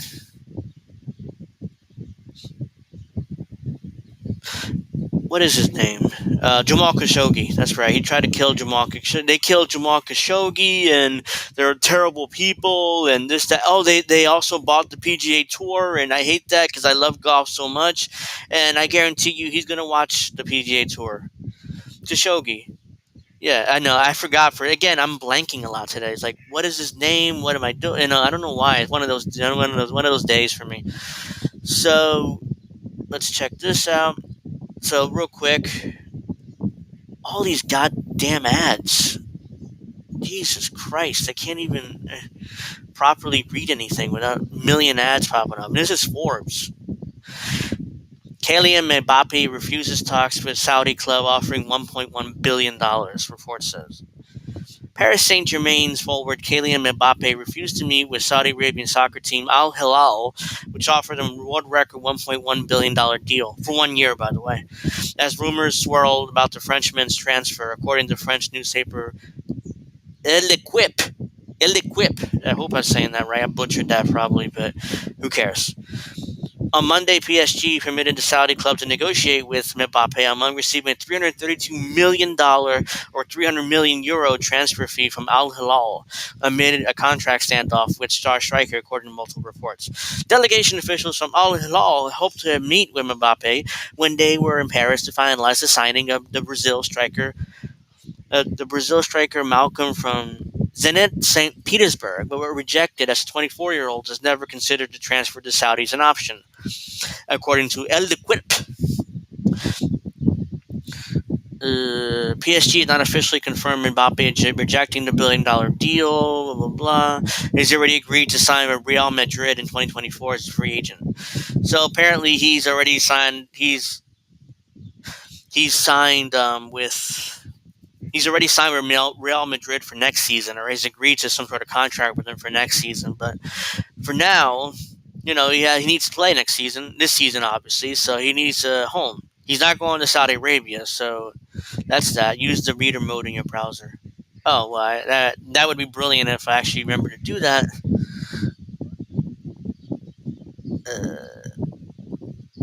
That would have been brilliant if I actually remember to do that. Thank you. Al Hilal failed to sign Lionel Messi, Jesus Christ, I can't read today, earlier this year as the legendary Argentine footballer chose Major League Soccer's Inter Miami over the Saudi League in July. Blah, blah, blah, blah. Okay, you get the point.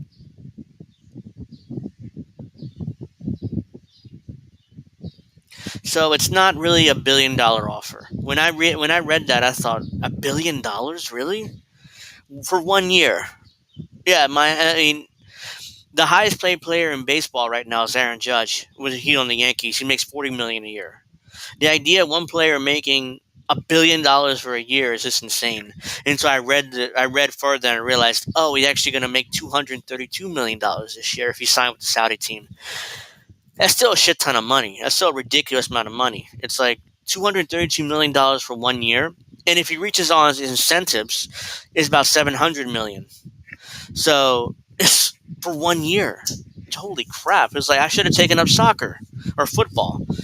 Honestly, I mean, with the money those guys make in Europe or even in Saudi Arabia, it's insane. Well, football is a major thing in Europe. I mean, the Premier League is like the best league in the world to play soccer or football in. So, anyways, I'm not gonna go through this whole. I have another one, so let me see how much of this I watch. Probably not that whole thing, because I'm not gonna put you guys through too much Kyle today. At least I'm gonna try not to.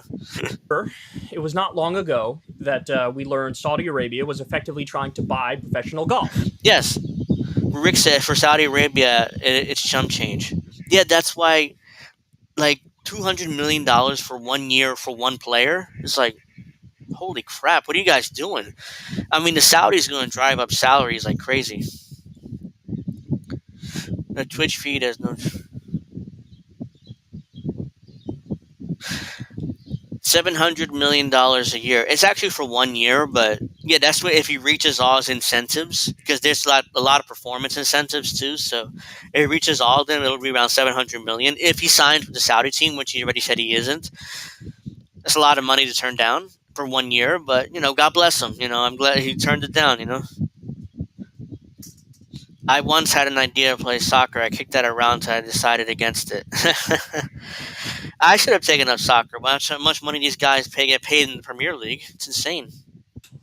And yeah, the PGA Tour, they were the only game in town, and so Saudi Arabia comes in. They start up this what's called LIV, Live Golf League. Wait, shouldn't Kyle be happy about that? This is my hypocrisy. I'm not talking about his hypocrisy. I mean, he should be happy with that. Because it's competition for the PGA Tour, so that means that all the golfers make more money, right? So why is he not happy with that? The golfers get more money because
goddamn Comcast internet.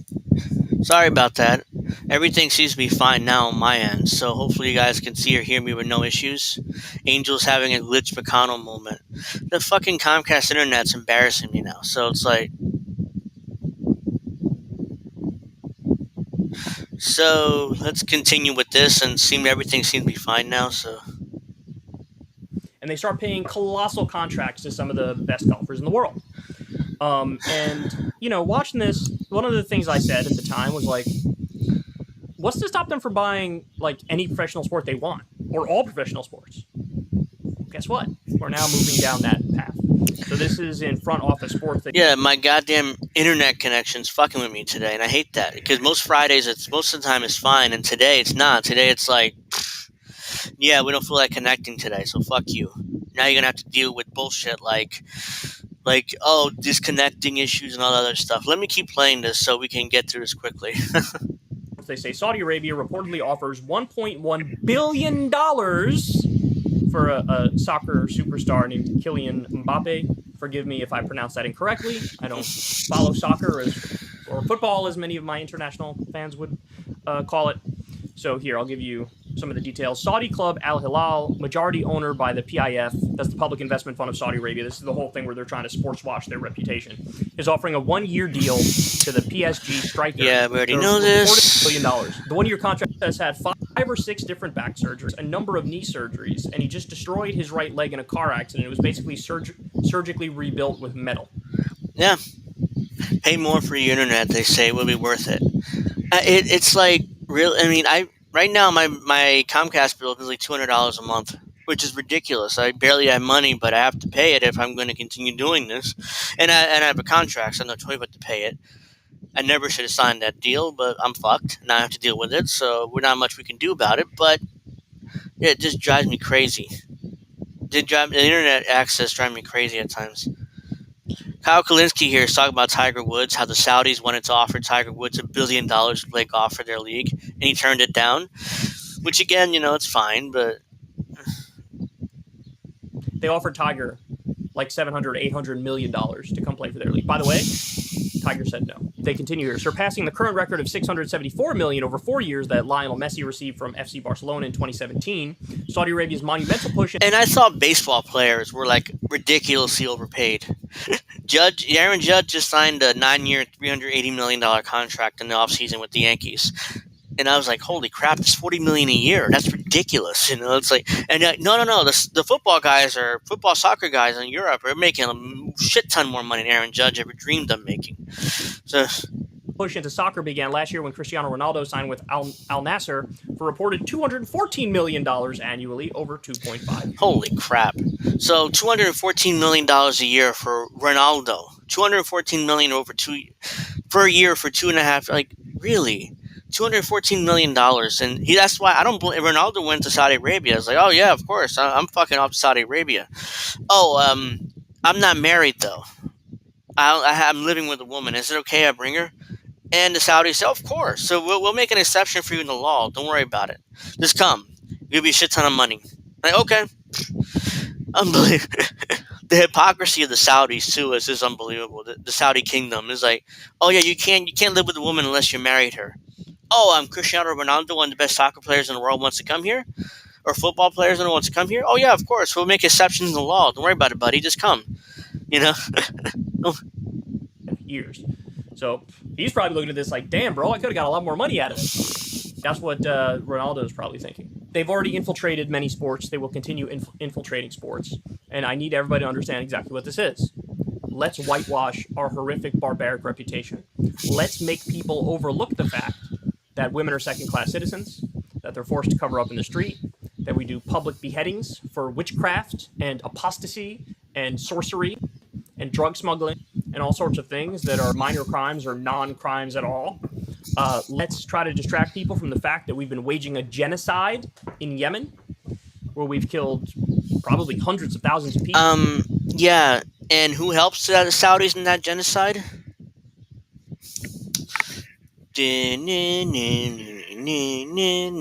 Oh, that's right, the United States. We help them with that genocide. Our tax dollars assist in that genocide the Saudis are doing in Yemen. But, oh yeah, let's just pretend that the Saudis doing it on their own without any U.S. assistance. People, including women and children. We've bombed hospitals and mosques and open-air markets. We've been doing it with American weapons. Let's get everybody to forget that we dismembered a Washington Post journalist, Jamal Khashoggi, for critical reporting. Yeah, Kyle's obsessed with Jamal Khashoggi for some reason. I really don't care about a Washington Post reporter being chopped up.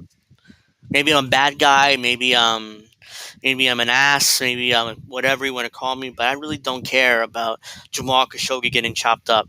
That's something a Washington insider would care about. Like Kyle Kulinski. He's a Washington insider now, guys. He's not, and I'm not gonna cover much more this video, but it's another video where he whines about how Marianne Williamson was robbed by the Democratic Party. So that's the one I really want to get to. So let's get everybody to overlook all of that stuff, and we're gonna do it by giving them a show and forking out whatever amount of money we want. I mean, they make what, billions of dollars a day from oil? At least this is chump change to them. This is nothing. Yeah. And they're going to keep doing it. Yeah. So look, I before and I'll say it again. I'm in no position to tell other countries or other sports leagues elsewhere what they can and cannot do. Except that you will, because you're a asshole. You're a rich white asshole that thinks you can tell people what to do. Clearly they're going to go for the money. That's what we've been seeing. But I will say this, in the context of the United States of America, there's a congressional inquiry right now into Live Golf and their merger with the PGA Tour. The PGA Tour cucked themselves and bent the knee. And I hope it's blocked. I hope it's blocked, guys, because I hate the Saudis so much. Excuse me, but yeah, I mean, he hopes it's blocked, but I guarantee you, if it's not blocked and the Saudis do end up buying the PGA Tour, let's say, he still watch. I know he still watch. He loves golf too much not to watch it. He's like, oh no, I'm not going to watch it because the Saudis now own it. No, he'll keep watching it. He just virtue signaling right now. I hope it's blocked. I hope they say you can't do this. And it's not going to be blocked. The United States government is owned by Saudi Arabia. Without their cheap oil, we're fucked. Gas will be $8 to $10 a gallon. There'll be panic around the country. People will just get gas until like what happened in late 1970s, where we had no gas. That's what's going to happen if we piss off the Saudis in any way, shape, or form. So yeah, it's going to continue happening. They're going to buy up all the sports. Either we watch it or we don't. They don't care because they're going to overpay for everybody. They'll buy everybody out, at least in golf. Or not sure about it. Maybe I'm tongue tied again. Sorry, but you get my point. You know, I mean, I even know what I was trying to spit out there. So that'll do it for this. Kyle's just a virtue signaling hypocrite. But that's not even the main video I want to get to. I just wanted to quickly get to it because Kylian Mbappé is apparently a huge soccer star, football star, and a lot of people are going to know who he is, especially if you watch European soccer, football. But let's see. Here we go. This is so like sweet. But first, I want to get to Angel fun fact. There was plenty of gas. It was a creative shortage. Again, I haven't really looked into that in a while, and I didn't know that, so thank you for telling me. I wouldn't be surprised that's the case. I definitely believe it, so I definitely would believe that.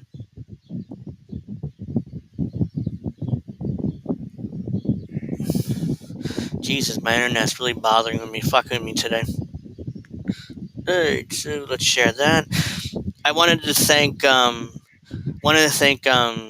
Kid Cabello of Heartlands Media for the shout out yesterday. I saw it. He uploaded a video about this and I want to thank him for it. So I wanted to go subscribe to Heartlands Media if you haven't. I assumed you are if you're watching me, but still, if you haven't, go subscribe to him as well. So let's play a little bit of this, and then I'll go to the main video. It's done. Apparently, Marianne Williamson was robbed by the South Carolina Democratic Party. Kyle's demanding that the South Carolina Democratic Party return the money that Williamson gave to the party. I don't feel bad for her. I'm going to cover this on my show, Angel in the Afternoon, on Friday. Be sure to check out Angel's show. Please call the South Carolina Democratic Party. Here's how it's going to look like, okay? Ring, ring, ring, ring, ring, ring. Hello, this is the South Carolina Democratic Party. Yes, hi. You stole money from the Marianne Williamson campaign, and you need to return it back to her right away. This isn't how democracy is supposed to work. The South Carolina Democratic Party. The South Carolina Democratic Party's response.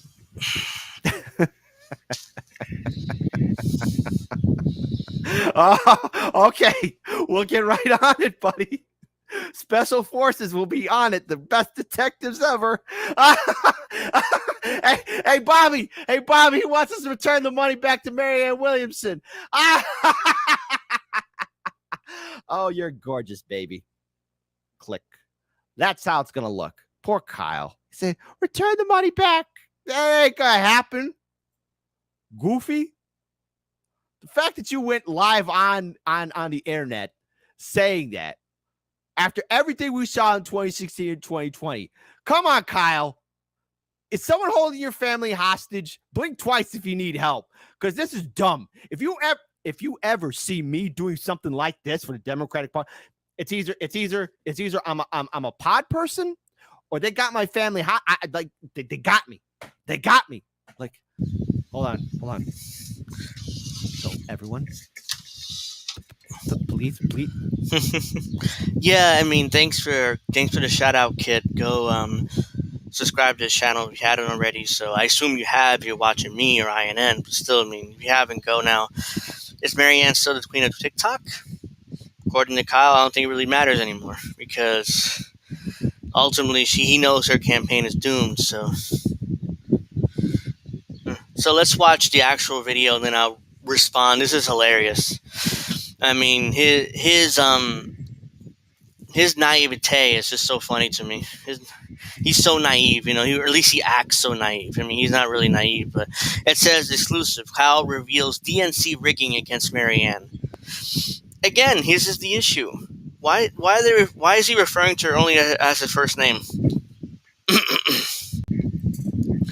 It's definitely exposing the fact that they're friends. It'd be like me saying, "Oh well, I'm friends with." If I call RFK Jr. Bobby or Robert, it's like instead of his full name or at least the initials. I'm like, why would you call him that? I mean, you have to know him personally to call him that. So that's a problem. To me, it just bothers me when you have online left commentators who hate and claim that they hate all this stuff where, oh, you're too friendly with the politicians and you're too friendly. All of a sudden now Kyle's very friendly with Marianne, So he has a big scoop here. So let's check this out. Guys, there's two parts to this story that I'm going to lay out for you. This first part has been reported. The second part, only I have the information to it, and we're going to get to it in a second. Only I have the information. Me, him, Kyle. He's the only one with the information. The only one. Nobody else has his information. It's exclusive to Secular Talk or Kyle Kulinski Show, whatever he calls it these days. It's exclusive. Exclusive for this channel. Okay. And I want you to share that information far and wide when we get to it. But let's start with this. I'm definitely sharing it. In a video in my stream making fun of you, but I'm definitely sharing this information. Very important information, guys. Let's check this out. Let me give you the appetizer. We're going to ease into it. So this is in Newsweek, and this is from a little while back now, but I missed the story, and it's actually connected to the second part of the story. Democrats block high schoolers from meeting with Marianne Williamson. Wow.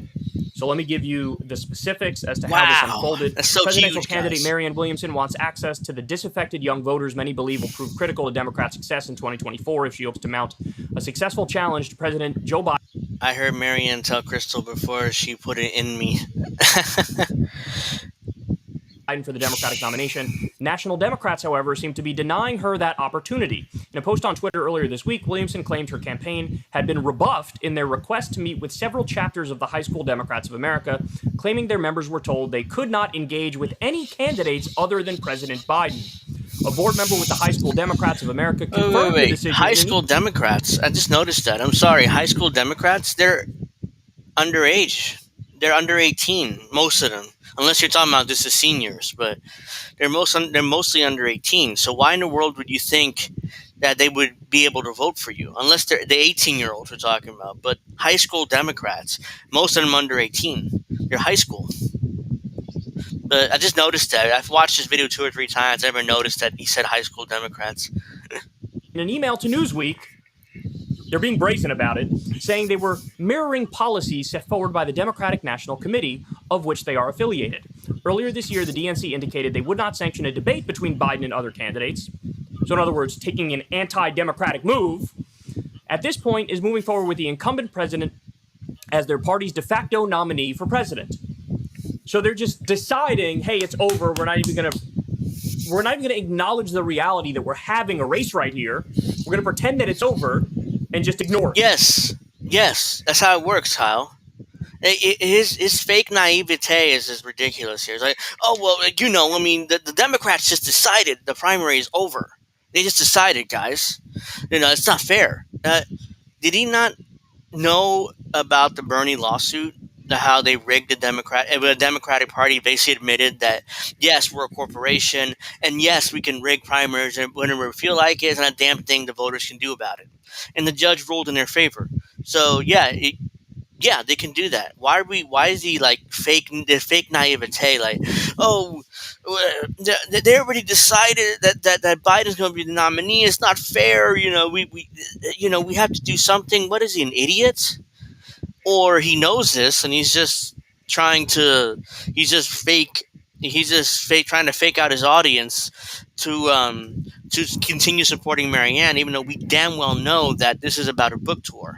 This isn't about her campaign. She's already lost millions of dollars and she owes millions of dollars, and her campaign staff is leaving like rats off a sinking ship. I mean, they're leaving, and she's screwed. But Kyle's still trying to push her because he doesn't want to tell her that.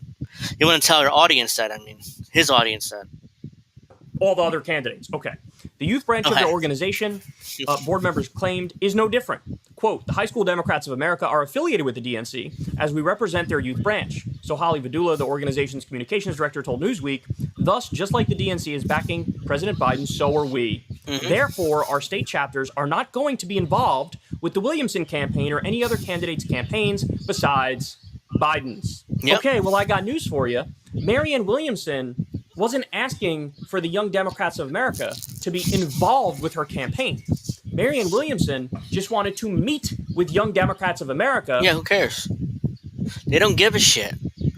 They don't give a shit. The Democrats, they have their candidate. It's the sitting president. It's the president. And he's running for re-election, and that's it. Why is Kyle pretending that he doesn't know this? He knows this. He's not stupid. He's a lot of things, so he's not stupid. I mean, he can't be this boneheaded, to pretend that. Why won't they let Marianne meet with the Young Democrats of America, or High School Democrats, whatever they're calling themselves? Why won't they let him meet them? Because it's rigged. Biden's going to be a nominee, and he's going to be running against Trump most likely. There's nothing you could do about it. And then I guarantee you, Mr. Kyle Kulinski here, Ken doll Barbie wannabe here, he's going to support Biden and endorse Biden. He's already admitted to that because he's already said, I regret not voting for Biden in 2020, guys. I should have voted for him in 2020. So he's like the fake naive. I mean, the fake naive Kyle here. To tell them her policy vision and her ideas because, she's campaigning and she's running for president, whether or not you like it. Doesn't matter how you feel about that. You don't even have to like Marianne Williamson. The bottom line is, these are unnecessary, egregious, authoritarian roadblocks that are being put up to prevent her from doing the basics of campaigning. In no way, shape, or form is that fair. In no way, shape, or form is that democracy. And remember, he's like a little girl. Basically saying, it's not fair. I want a chance to play with that toy too. That's what he's saying. And he sounds like a little girl when he says it's not fair. It's not fair, guys. Marianne, you got to give her a chance. She's not going to be Bernie 2.0. She's not going to even get to any of the primary contests because she'll drop out far before then. She has no money. What, is Crystal going to give her money in order to continue her campaign? Pay out of pocket for her? Of course not. Of course not. It's going to be over by September or October, and that's it. And you and Crystal will go endorse Biden and be Biden bros or Biden sisters and move on with people and talk. Oh, you got to vote for Biden. Trump is evil, guys. That's what they'll do over the next year once Marianne drops out. Because zero chance in hell that they'll support RFK Jr. They both hate RFK Jr.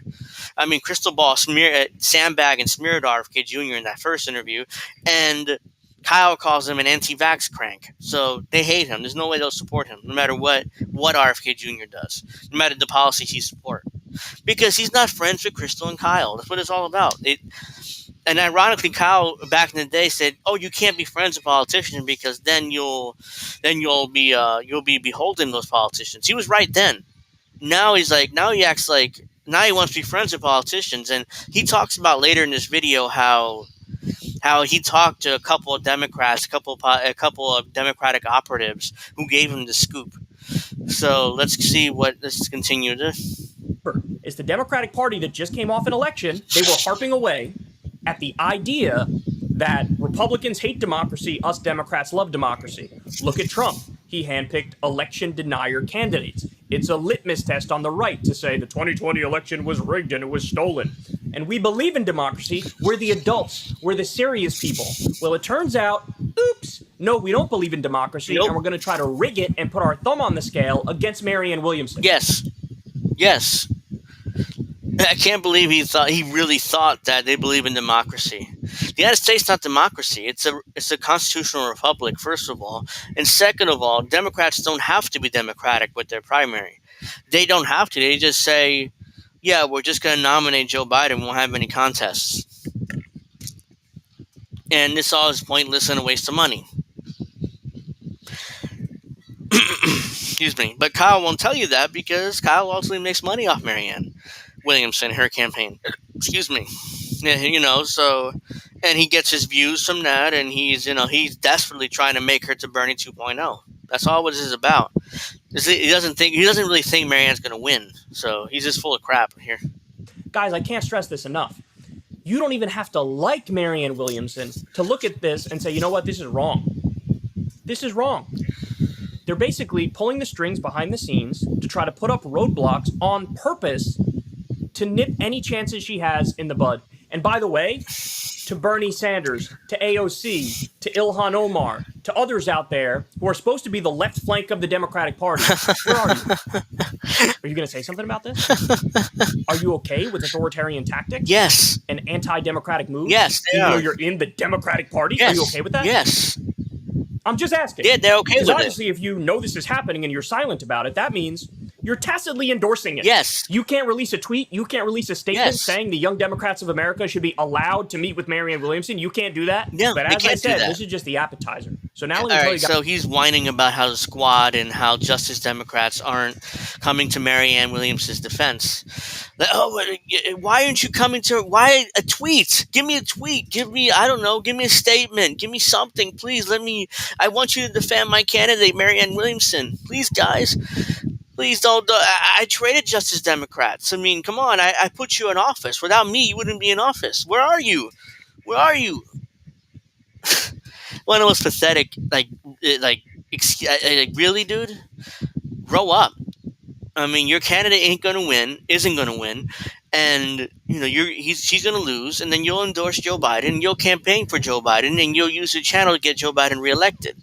So, fuck off.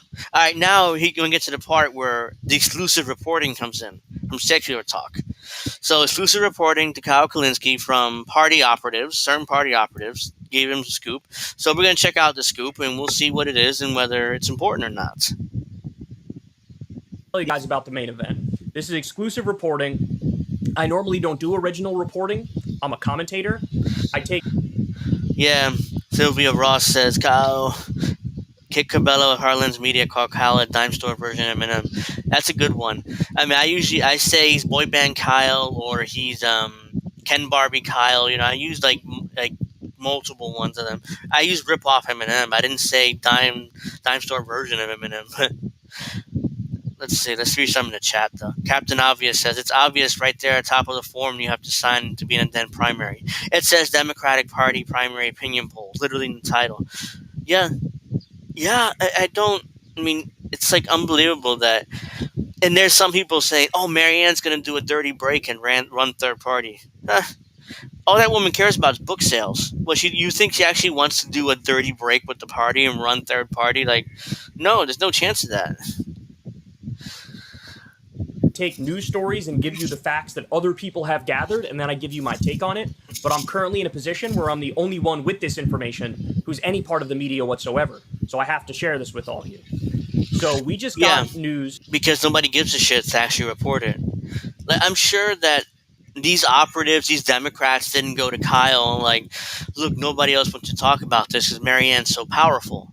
So here, Marianne is, being screwed over. Our party is so powerful. So here, take this information and help Marianne win the primary. So there you go. Take this information. Take this exclusive. We're giving exclusive.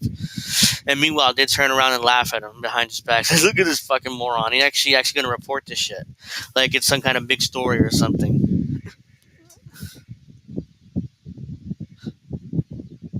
the other day that not only did the DNC block Marianne from meeting with Young Democrats, yes, but Marianne Williamson was also blocked from South Carolina and New Hampshire Democrat voter data files. Which she's never going to win South Carolina. This. The data files are, more or less available to any Democratic candidate who wants them. Now, the process is a little different in different states, but the bottom line is, if you're a Democrat, you're running for office, you can get access to those voter files. Excuse me. Well, guess what? The campaign has been trying for months to do this. In the case of South Carolina in particular, they even came up with a contract. He's treating this like this is like a huge story. Like this is the Watergate scandal. Like he broke the Watergate scandal or something. This is ridiculous. It's like, I mean, guys, Marianne Williamson isn't getting the voter information for South Carolina. She needs that information and blah blah blah blah blah, and he'll continue. I'll let him continue in a second, but we need, come on. I mean, she needs that information. She's never going to win South Carolina, by the way. You need black voters to win South Carolina, and I'm sure Marianne Williamson had very little to none black supporters. I've never seen one black person talk about Marianne Williamson in a positive way. Hell, I've never even seen one black person around Marianne Williamson. I've noticed this, throughout her campaign. I've never seen one black person in her campaign or anything. It's all rich, white, upper middle class, yuppie liberals like Kyle Kulinski and Crystal Ball. Those types are supporting her campaign. Barely. And even then, they've kind of fucked off too. Like, there's very few actual Marianne supporters out there. Let's keep. Where the campaign is to pay $2,500 to get access to those voter data files. This is the part where he's talking about the money and how Marianne Williamson was robbed by the South Carolina Democratic Party. And apparently she paid $2,500. And to this day, they still have not given her the voter information. Is she really that stupid to give up money, that much money for something that she should have access for anyways? Honestly, these voter rolls should be, I'm pretty sure, are free. You can get them pretty easily. You don't need the South Carolina Democratic Party to give them money in order to give you this information, which you should already have access to. Are you really that stupid and incompetent that you gave the party money and expect them to return it to you or give you rolls? It's like, look at this dumb bitch. Okay, so what we're going to do, we're going to ask her for $2,500 in cash. We'll promise to give her this information that she needs. We'll just keep the money. And it's not a damn thing she can do about it, because if she sues us, then we'll say how she's anti-Biden and how she wants Trump to win and how she's a Trumper and she's a piece of shit and all that, and she'll stop. She ain't going to sue us. She ain't going to get the money back. Watch this dumb bitch. And she falls for it too. I don't know if that's just $2,500 is just the first payment or it's the total payment, but either way, there's a contract. The Marianne Williamson campaign paid $2,500 to get voter data files for New Hampshire Democrats. And then even after having a contract, sending in money, they ghosted them. They took the money, they pieced out, and they didn't send any voter data files. Yeah, good. Okay. Yeah, they ghosted her. Okay, good. I mean, she shouldn't give them the money. I mean, really, do you need that much money for voter files and voter addresses and voter rolls and stuff? It can't cost $2,500 to get all this information to her. And it's not even paper. Because it can email her. It can email her campaign the list. I mean, it's not that hard to do. Do you really need $2,500 for that for the party? Yes, then she's a dumbass and she fell for this, and it's her own damn fault. It's not the party's fault. The party ripped her off of money. Okay, great. What am I supposed to do about this? Why is this such a big exclusive story? I mean, he acts like he's breaking the Watergate scandal, like he's Walter Cronkite or something. Walter Cronkite. Gee, I can't even talk today. Holy shit. I can't even say his name properly. He acts like he's like that, the Watergate scandal, Richard Nixon ordered Republican operative to get into the Watergate hotel and steal information from the Democrats. This is horrible, guys. The president did this, and somebody's acting like Walter Cronkite Concrete. I can't. Fuck it. I can't pronounce names today. I butchered Walter Concrete's name. Now let me explain something. These voter data files, they're necessary because without it, how are you going to do basic field work? How are you going to do canvassing? How are you going to reach out to potential voters? It's not the party's problem. Nearly impossible, right? To do field work, to do on-the-ground stuff, which is necessary. Kyle, the party decided to nominate Joe Biden again. They're not going to actively help other candidates like RFK Jr. or Marianne Williamson. They're not. They're not going to help him. Sorry. Concrete. Did I say concrete? I mean, that was terrible. I can't pronounce names today. I did it with other people. I butchered names all the streams. So I apologize, but nothing's popping out correctly when it comes to names today. I'm surprised to say Kyle Kulinski properly. A lot of these states. So in a super weaselly way, concrete. There were conversations going. They agreed on a contract. They sent in a payment, and then after the payment was sent, boom, ghosted. Good. Yeah, I know. Now, in the case of New Hampshire, a similar thing is going on. There wasn't a contract there, and there wasn't money sent there. But in the case of New Hampshire, basically they've been given the runaround. The Marianne Williamson campaign has been given the runaround. Well, oh, yeah, well, we want to get you the voter data. We're going to get you the voter data, but... She's a dumbass. She got ripped off $2,500. And then they're stalling for time. It's like, oh, yeah, I mean, duh. She got ripped off. Why is she still trying to deal with this party like she's some kind of... She got ripped off. Cronkite. Thank you, Mastermind. Walter Cronkite. Jesus Christ. I mean, I know how to pronounce Cronkite. It's just that I butchered it there for some reason. And then I couldn't recover. And then I made myself look ridiculous. So... There's a legal procedure and process that you go through steps A, B, and C. And, it takes a while to do it. Now, I've had a conversation with somebody... This is the exclusive part, where he had a conversation with a couple Democrats here. So let's watch and make fun of him. Who's a state government official for the Democratic Party. He's a state government official. Some alleged state government official from the Democratic Party. In another state, and they've explained to me in no uncertain terms, this isn't a process that takes weeks. This isn't a process that takes months. This is a process. It's still a fucked up name, Mastermind. So yeah, I mean, Cronkite. I can thank you to actually, putting it like that where I actually read it. Angel pulled the Fetterman. Oh yeah, that was terrible. I mean, I embarrassed myself. There's like concrete. I can't pronounce names today.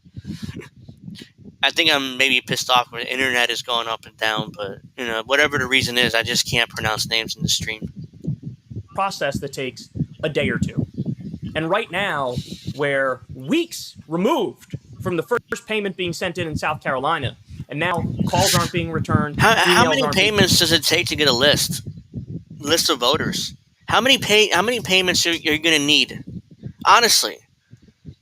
I wouldn't have paid a dime. It's like, give me the fucking voter rolls that I need in order to do my campaign. Oh, you won't?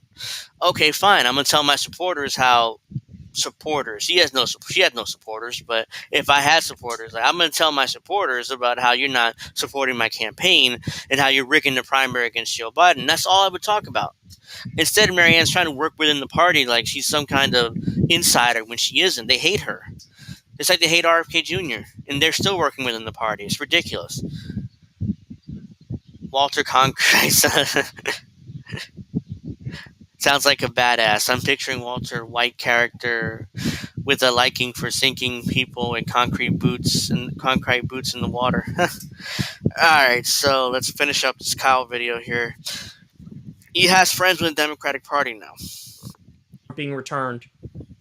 So in other words, not only are they putting up another authoritarian roadblock, the Democratic Party in South Carolina actually may have stolen money from the Marianne Williamson campaign. In New Hampshire, they keep... And she needs some money because she has hundreds of thousands of dollars of debt in her campaign. She needs the money. I mean, she needs $2,500 desperately. So, I like this comment. Kyle is lame, Angel rules. Thank you, Carlos. Appreciate it. But she desperately needs the money. She desperately needs, because she's hundreds of thousands of dollars in debt. She's desperate for that money. That's why, Kyle is doing this video, because he wants that $2,500 back from the party, because she's in shit tons of debt. And she's going to pay that out of her own pocket, most likely, because those vendors still need their money. So, unless she pulls a Trump and never pays anybody. Waiting for a waiver to be signed. There's no waiver. There's no waiver. There's no waiver, guys.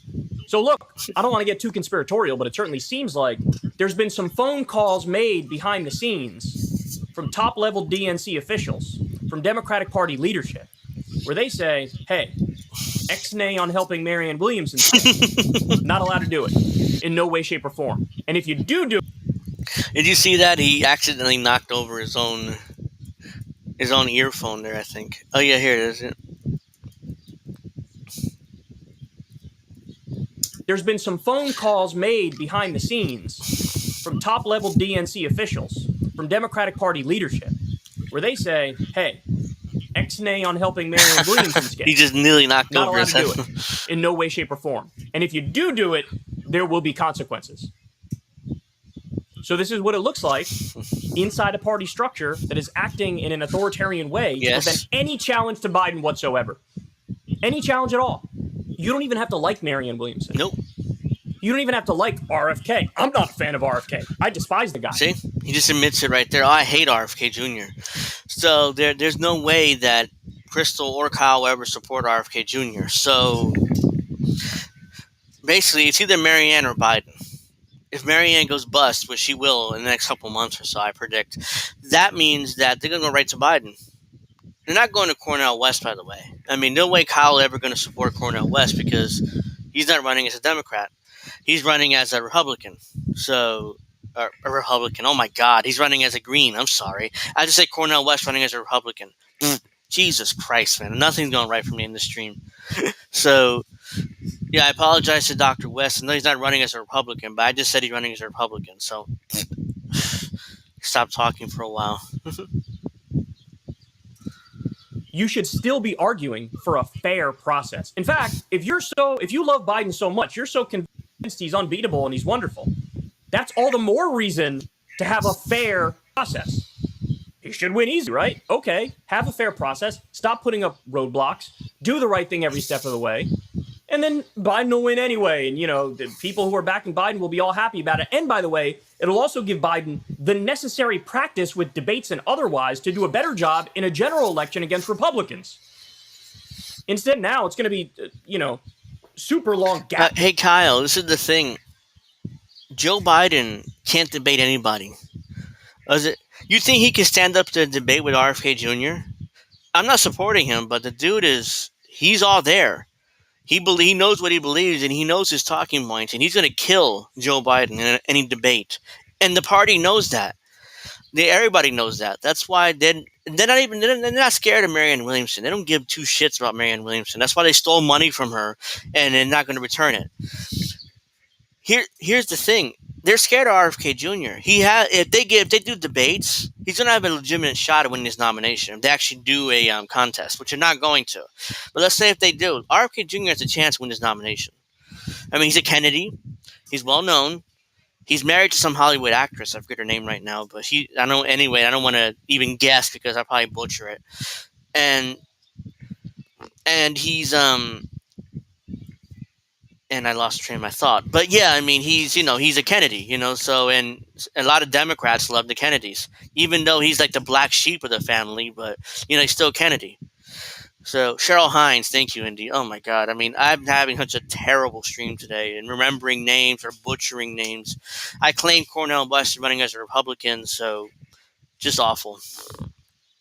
And yes, he is pro-Israel to the point where it's ridiculous. I'm like, dude, shut up about Israel. If you want to win, he's not going to win. Let's say he had a chance of winning. Like, shut up about Israel. Don't say dick about it. I mean, come on.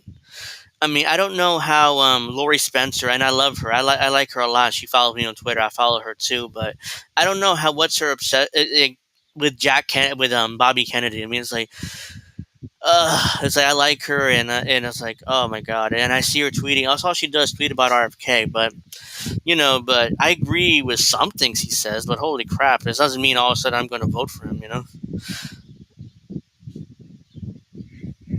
Let's see. Kyle can make no demands for a fair process because he can inflict no consequence for an unfair process. Yep. I mean, Kyle is like, he's acting like he can do something about this. All he can do is just, hey guys, Marianne Williamson just got robbed. Just got jacked $22,500 in cash. We need to call. Let me get to that, in fact. Between him debating and the last time he debated. Don't you want to sharpen those skills a little bit? No, they don't. But nonetheless, here we are. So it's a very similar thing, I'm sure, that Bernie Sanders dealt with. And look, I'm sure there are people out there who say, well, see, that's what you get for running in the Democratic Party. This is to be expected. To an extent, it is to be expected. But that doesn't mean it's right. And furthermore, as rigged as it is from doing this within the Democratic Party, the Green Party doesn't even have ballot access in some places. And there's going to be definitely no debate between... This is where he attacks the Green Party. Well, they don't have ballot access in some states. And there's definitely going to be no debates there. Even though this is the same Kyle Kulinski who back in 2018 bragged about writing the platform for the Justice Democrats.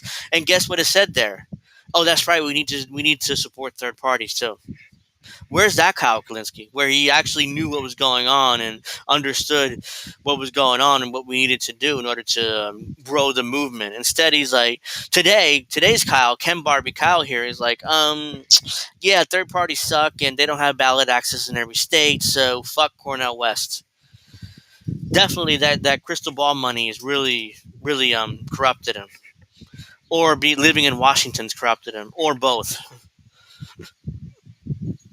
Between a Green Party candidate and Joe Biden or a Democratic candidate at all. They're not even the prayer of it. At least there's the prayer of it if we keep pushing enough, maybe from within the Democratic Party. The most you could ever hope to get is like 5%. Well, no, we want to win, and we want to win right now because we need to win right now. You can't win right now. You can't win right now. What do you like? He's trying to trick his audience to think Marianne has a shot. Like, she can't win. Nobody can win right now. It's Joe Biden versus Donald Trump, the rematch, 2024. That's what's going to happen. Ron DeSantis isn't going to win. Vivek Ramaswamy, whatever the fuck that dude name is, he can't win. Mike Pence definitely can't win. Ron DeSantis definitely can't win. Ron DeSantimonious, as Trump would say, but he can't win either. Who else is running? I think that's it that I think of, unless I'm forgetting somebody. Some rich dude from Idaho, I think, is running. He can't win either, whatever his name is. I know Breaking Point's interviewed him recently, so he can't win either, whatever the fuck his name is. It's going to be Trump versus Biden 2.0, 2024, round 2. That's what's going to happen. And Kyle's pretending like Marianne's going to win, have a shot to win, just as the party treats her fairly. Like he did with Bernie Sanders back in 2016, 2020. If the party treats Bernie fairly, she can win, or he can win. He can win. I call Bernie a she now. Chris Christie, thank you. He's the governor of New Jersey. How can I forget that big ass fat motherfucker? But he's the governor here in the state, and I forgot about him. That's how irrelevant Chris Christie is these days. Tim Scott again. Tim Scott. I see. Tim Scott has the personality of a malfunctioning android. So it's like, yeah, I forgot about him too. God, terrible stream today. I can't remember anything. So we could all just sit back and relax and say, hey, this is par for the course. Or we can mobilize and get into action and take this injustice and use it to fuel us to fight harder for Marianne Williamson. Yeah, how about no? I have no interest in fighting for Marianne Williamson. Sorry. I mean, it's like saying, hey guys, let's fight for Joe Biden. Nobody's excited about Joe Biden. Nobody's excited about Marianne Williamson either, except for rich white yuppies like Kyle Kulinski or Crystal Ball or Mike Figueredo or Sam Cedar, or I'm not even sure Sam Cedar is supporting her. I don't think he is. Yeah, I could be wrong on that. I know the TYT has given some support to Marianne lately, but bleh, That's not. Oops, the chat is going crazy. Angel, this is not you. This is how we know you're not an AI. Yeah, I mean, not an AI. I mean, I'm definitely not that. I've butchered everything today. I know that that's how it's going to make me react. Because I'm not just going to sit back and watch them do the same old dirty tricks and act like it's okay and act like it's fair. No, she deserves those voter data files like any other candidate would be able to get. She deserves them. She deserves to speak to the young Democrats of America. Now, by the way, this is how she would speak to the young Democrats of America. Hey, how you doing? Do you want to buy my book? That's what I care about. I don't. Yeah, I'm running for president here. I'm going to talk about the Second Bill of Rights, the Economic Bill of Rights is called. I'm going to talk about all this stuff. But meanwhile, buy my book. My new book's coming out September. You can pre-order it at Amazon. You can pre-order it on Borders, the bookstore, right? I'm pretty sure it's Borders or something, whatever. You can pre-order there. You can pre-order all my book and all the platforms. You can pre-order it. But yeah, I want to sell my book. Yeah, I've talked about the policies, that I would never do while president. I'm never going to be president. But here, buy my book. It comes out September. And that's what she's going to do. Like, she's going to try to take those kids' money. Her $20 or $30, whatever much her book costs. That's all she's going to do. She's not going to actually run a campaign. She isn't running a campaign. I want everybody to call the South Carolina Democratic Party phone number and leave a message. Oh, he wants you to call, guys. This. Now I want you to be respectful. He wants you to call the South Carolina Democratic Party to get Marianne Williamson her money back because she needs it so badly because she owes hundreds of thousands of dollars in debt. So she needs that money. So let's see what the number is. I want you to be kind. It's very possible that whoever listens to the message, maybe if you're so inclined, you control the South Carolina Democratic Party with this phone number that Kyle's going to give you. But if you're so inclined, I'm not telling you to troll them for real, but if you're so inclined, you can actually do that. So let's see the number, though. Messages is not even involved in what's happening here in any way, shape, or form, so you don't want to misdirect your anger. You understand what I'm saying? But be clear. Be kind, but be clear. Marianne Williamson deserves those voter data files. She paid for it. Did you just rob her? Wait. Is Jenk's books out? Jenk's books out. What? Is Jenk's book out? Oops. That's not the one I wanted to highlight. I'll read that in a second, though. Jenk books only $30, $15 right now in pre-order. Don't sleep on it. Is this book out? Because I'm wondering because... Whoops. What the hell? Oh, there it is. Okay. I'm wondering because, he's talking about his book a lot more on TYT lately. So I'm sure maybe it's coming out at some point in the next 6 months, but he's been writing this book for 3 years. I'm like, it takes you 3 years to write that book, a 300-page book? I mean, if I wanted to and took enough Adderall, I could sit down and write 300 pages in a month. Why would it take 3 years for this man to write a 300-page book? It shouldn't take him this long. But I digress from Jenk. September 19th is the release date. Who wants to wager that it gets delayed again? I think his book gets delayed again. It's supposed to come out in 2020, then in 2021, then in 2022, now 2023. It's supposed to come out in September. Let's see if it's delayed again. I tend to think it will, but we'll see. Let me finish this up. Did you just steal her money? This is the campaigning. Are the kind of dirty tricks that people are going to play. Yes, it's politics. The number is 803. Here's the number. 799. So that's the number right there. 803-799-7798. You want to call and troll the South Carolina Democratic Party, you can.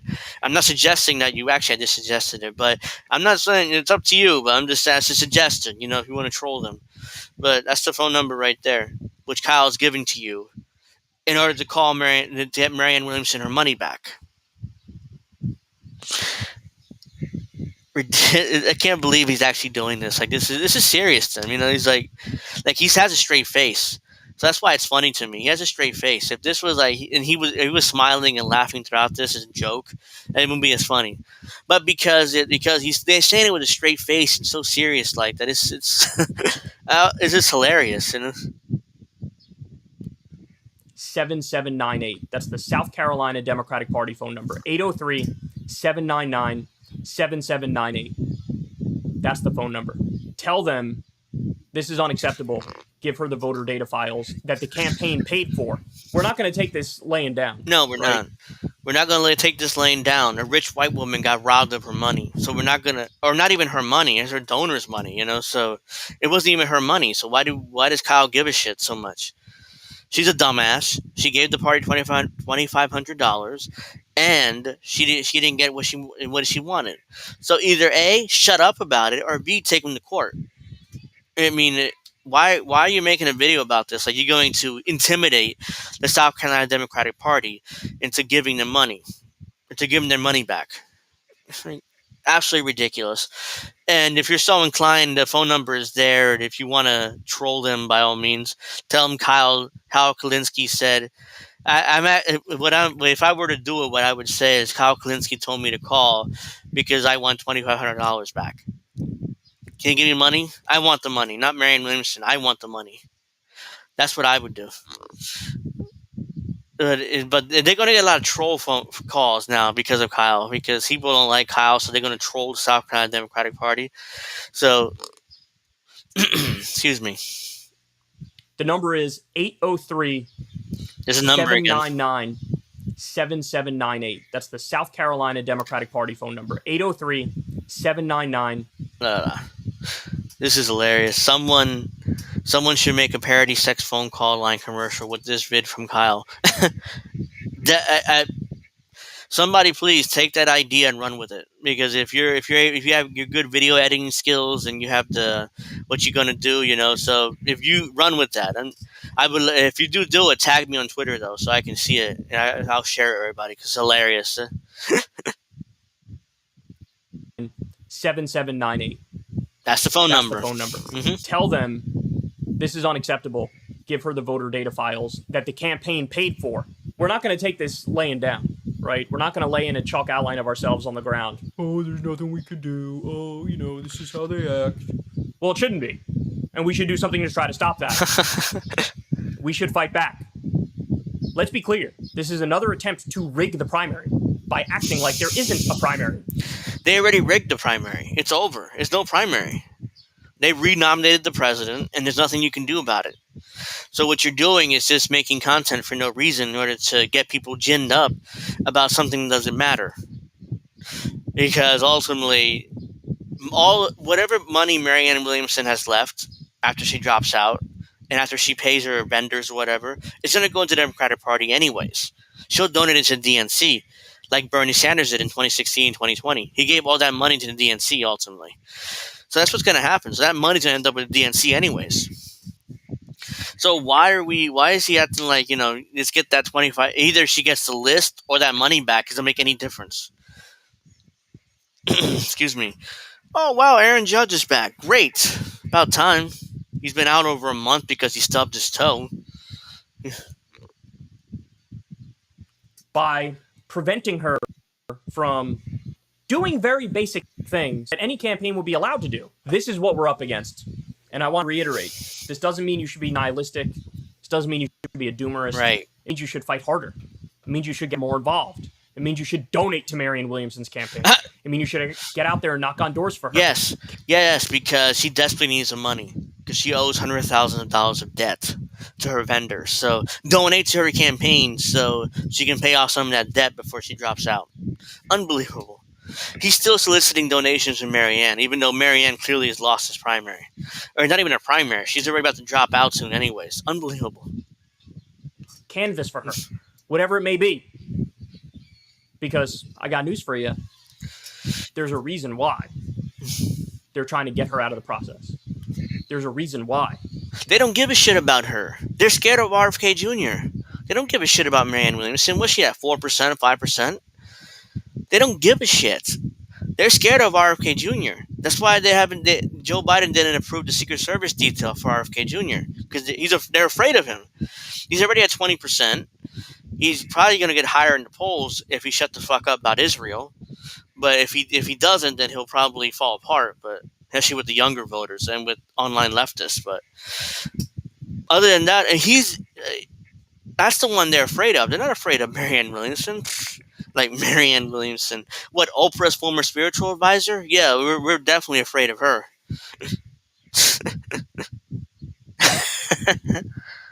They don't want young people hearing her voice. There's a reason why they don't want her to have access to the voter data files. Because they're afraid, wow, if people really see her, maybe Biden is in trouble. Maybe Marianne will win the nomination. It almost reminds me of that scene from that Hillary documentary where when Bernie went on a string of winning states in 2016 in the primary, the insiders in the Hillary campaign were like, holy cow, Bernie Sanders is going to be the Democratic nominee. But he wasn't. And he wasn't the Democratic nominee. Like I don't know what documentary he's talking about. I mean, I've never seen it, but I'm guessing, like, holy crap, Bernie Sanders can be a nominee. Yeah, like Hillary Clinton campaign said that, for real. I mean, it must have been some kind of party operative who said that to that camera, but that's ridiculous. Bernie was never, not, and looking back now, I realize how ridiculous I was in my support for Bernie Sanders. This is 8 years ago, 7 years ago at this point, and I was like, and I would argue up and down people on Twitter talking about how Bernie Sanders could win. In 2016, he could win. And he used the better. I used all the talking points. It was like every one you can think of, every Bernie bro talking point. I used them all because I believed in him. I believed in talking. I believed it. It's like I was fooled again. I'm never gonna be fooled again, no matter how good the rhetoric is from any politician. Like Marianne Williamson's rhetoric is good. Her rhetoric is like, oh, I want a second economic bill of rights, and I want to do this. I'm in favor of Medicare for all, and I'm going to do that. And trust me, when I'm president, I'm never going to be president, but when I'm president, I'm going to do all these things, so vote for me. Donate to me. Donate. That's what she cares about. She needs the money. Donate to me. Yeah, he wants a Bernie 2.0 because when Kyle started getting really popular was in 2016. He hung on to Bernie Sanders' pants and rode that to incredible popularity, just like the Young Turks did, just like most of the online left media did at that time. Who were around then. I wish I was around then because I definitely would have gotten a shit ton of subs and views then. Unfortunately, I wasn't, and even today I wouldn't do that. I wouldn't just tie myself to a politician just to get all these views. I really don't give a shit about tying myself to any politician these days. So let's finish up this video. A little bit more left. Let's give them that moment when it comes to Marianne too. Don't take this laying down. I just told you the phone number. Give them a call. Hey y'all, do me a favor. But yeah, that's the inspirational message from Kyle at the end of the video. So inspiring, huh? Please, you can't take this lying down, guys. We have to give money. We have to donate. Is Kyle going to donate? Is Kyle going to canvass for her? Is Kyle going to go out on the streets and knock on doors for her in Virginia, which is where he's moving to now? No, he ain't going to do any of that. He's going to sit down in Crystal Ball's expensive mansion, and he's going to pontificate and grandstand and virtue signal.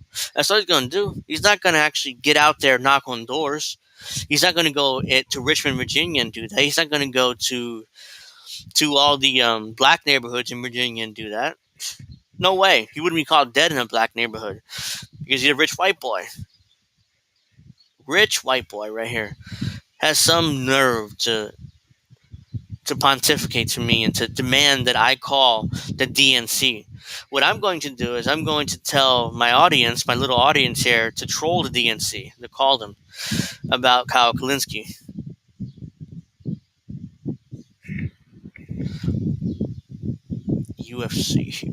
UFC hearing. Jeez, I'm sure you guys heard about the UFO hearings and how serious that is.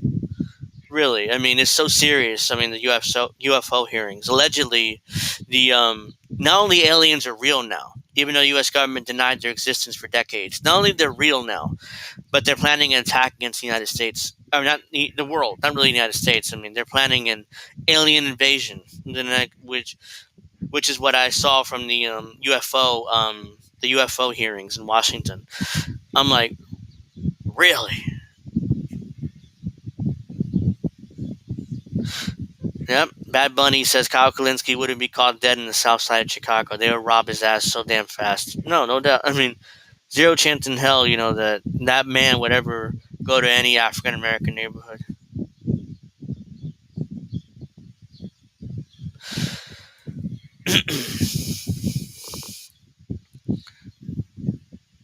Medical emergency, where he covered McConnell's emergency.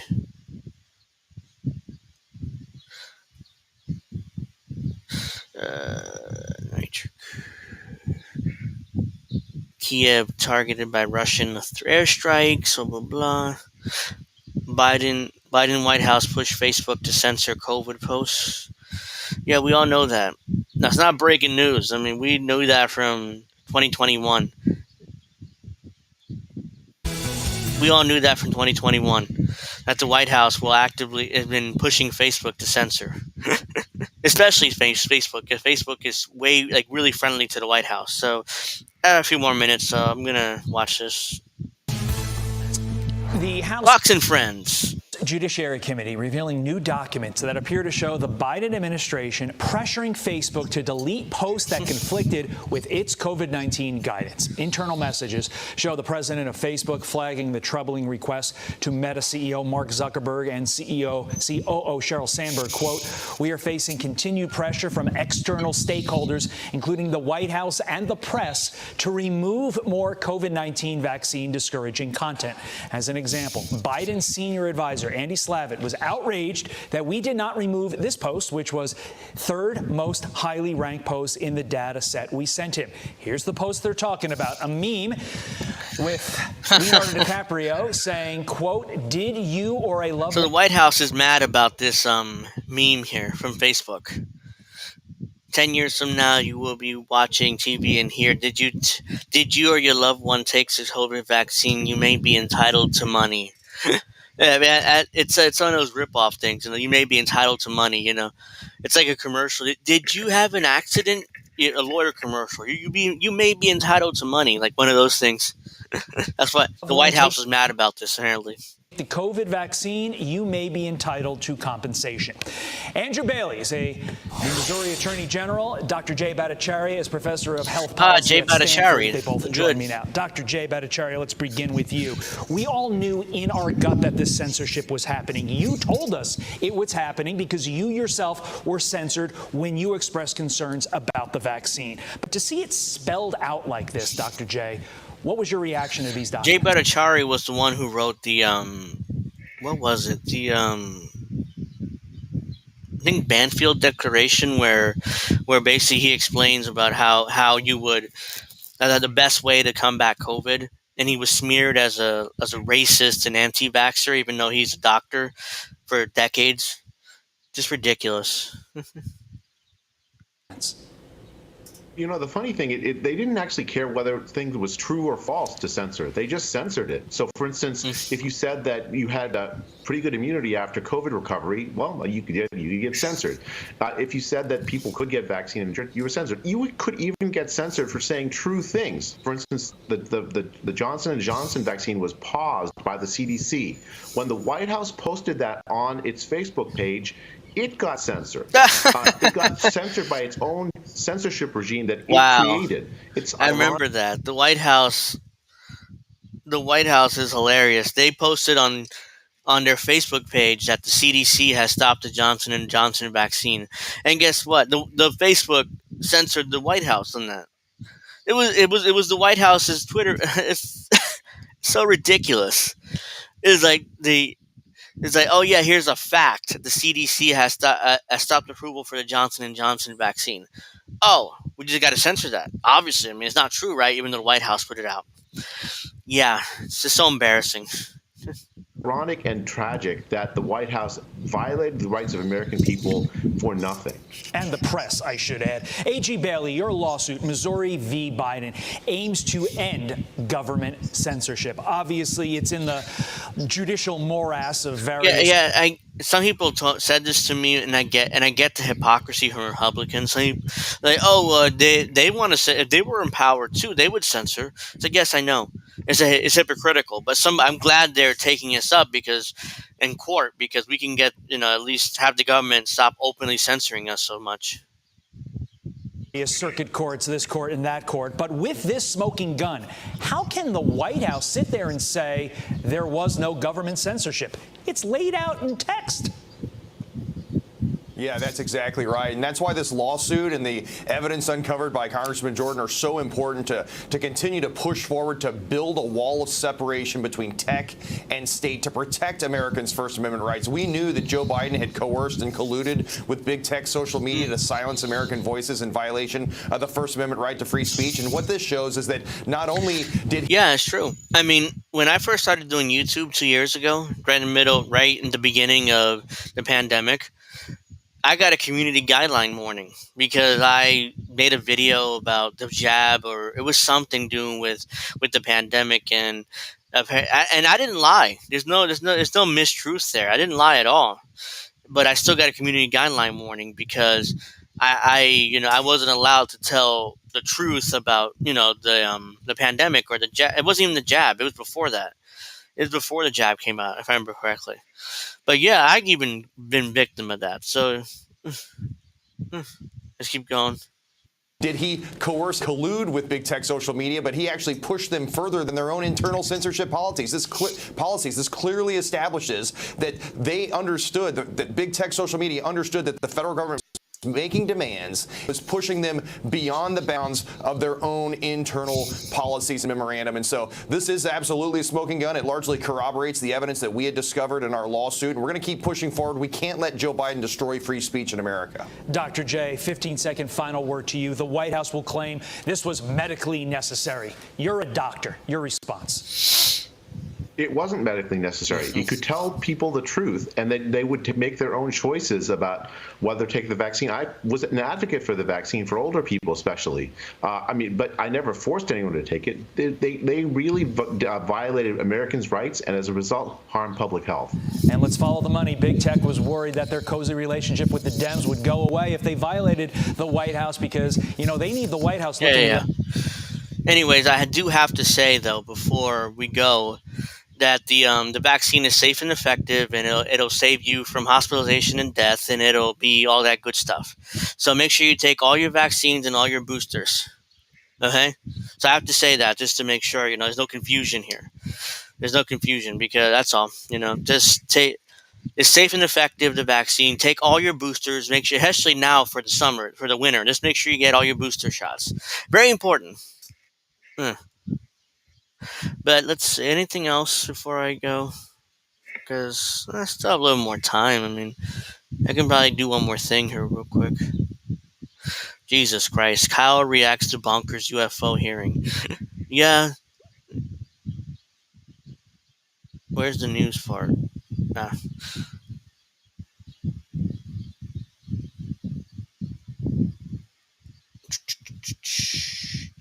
Conspiracist. The United States of Pfizer. Nice. So, Combo Couch just ended. Pasta gonna be on with Jimmy in today in an hour. Great. And also Tara Reid's gonna be live in an hour around 4 o'clock. She has a guest for her podcast at 4 o'clock Eastern. So make sure you check that out too. Let's see. Is there anything else I want to talk about? Because I've been on over almost 2.5 hours, and my throat's getting tired. And I've already screwed up a bunch. Oh no. Bernie Sanders is still at it. The Senate is debating a $186 billion defense budget. Come on, Bernie. Really? I mean, stop with the bullshit.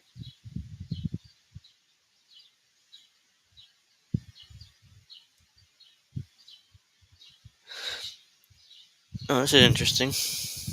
Meanwhile, age is quickly becoming a top concern in our nation's capital after recent health scares from 81-year-old Senate Majority Leader Mitch McConnell and 90-year-old Senator Dianne Feinstein.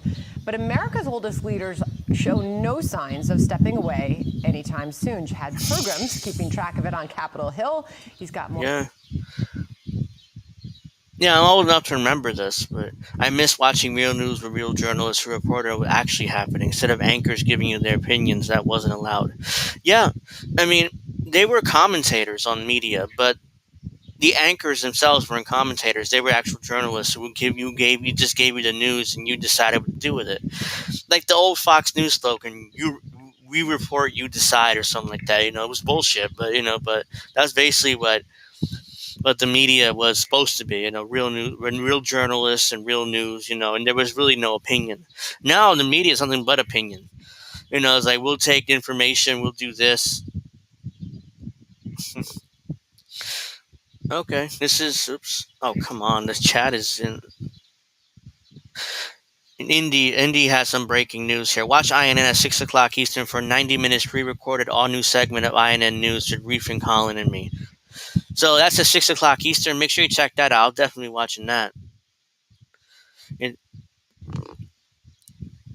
Alright, it's going to be about Chris Smalls and Amazon labor union. So that'll be at 6 o'clock Eastern tonight. So we're really busy here at INN today. I mean, we have me, then we have Tara Reid at 4, and then at 6 is a special episode of INN News that's pre-recorded. So check that all out.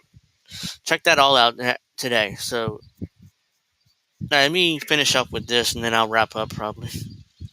More on that. Because I'm concerned about old-ass geriatric lawmakers. I can't say geriatric. Jesus Christ, man. I had to shut up. Chad.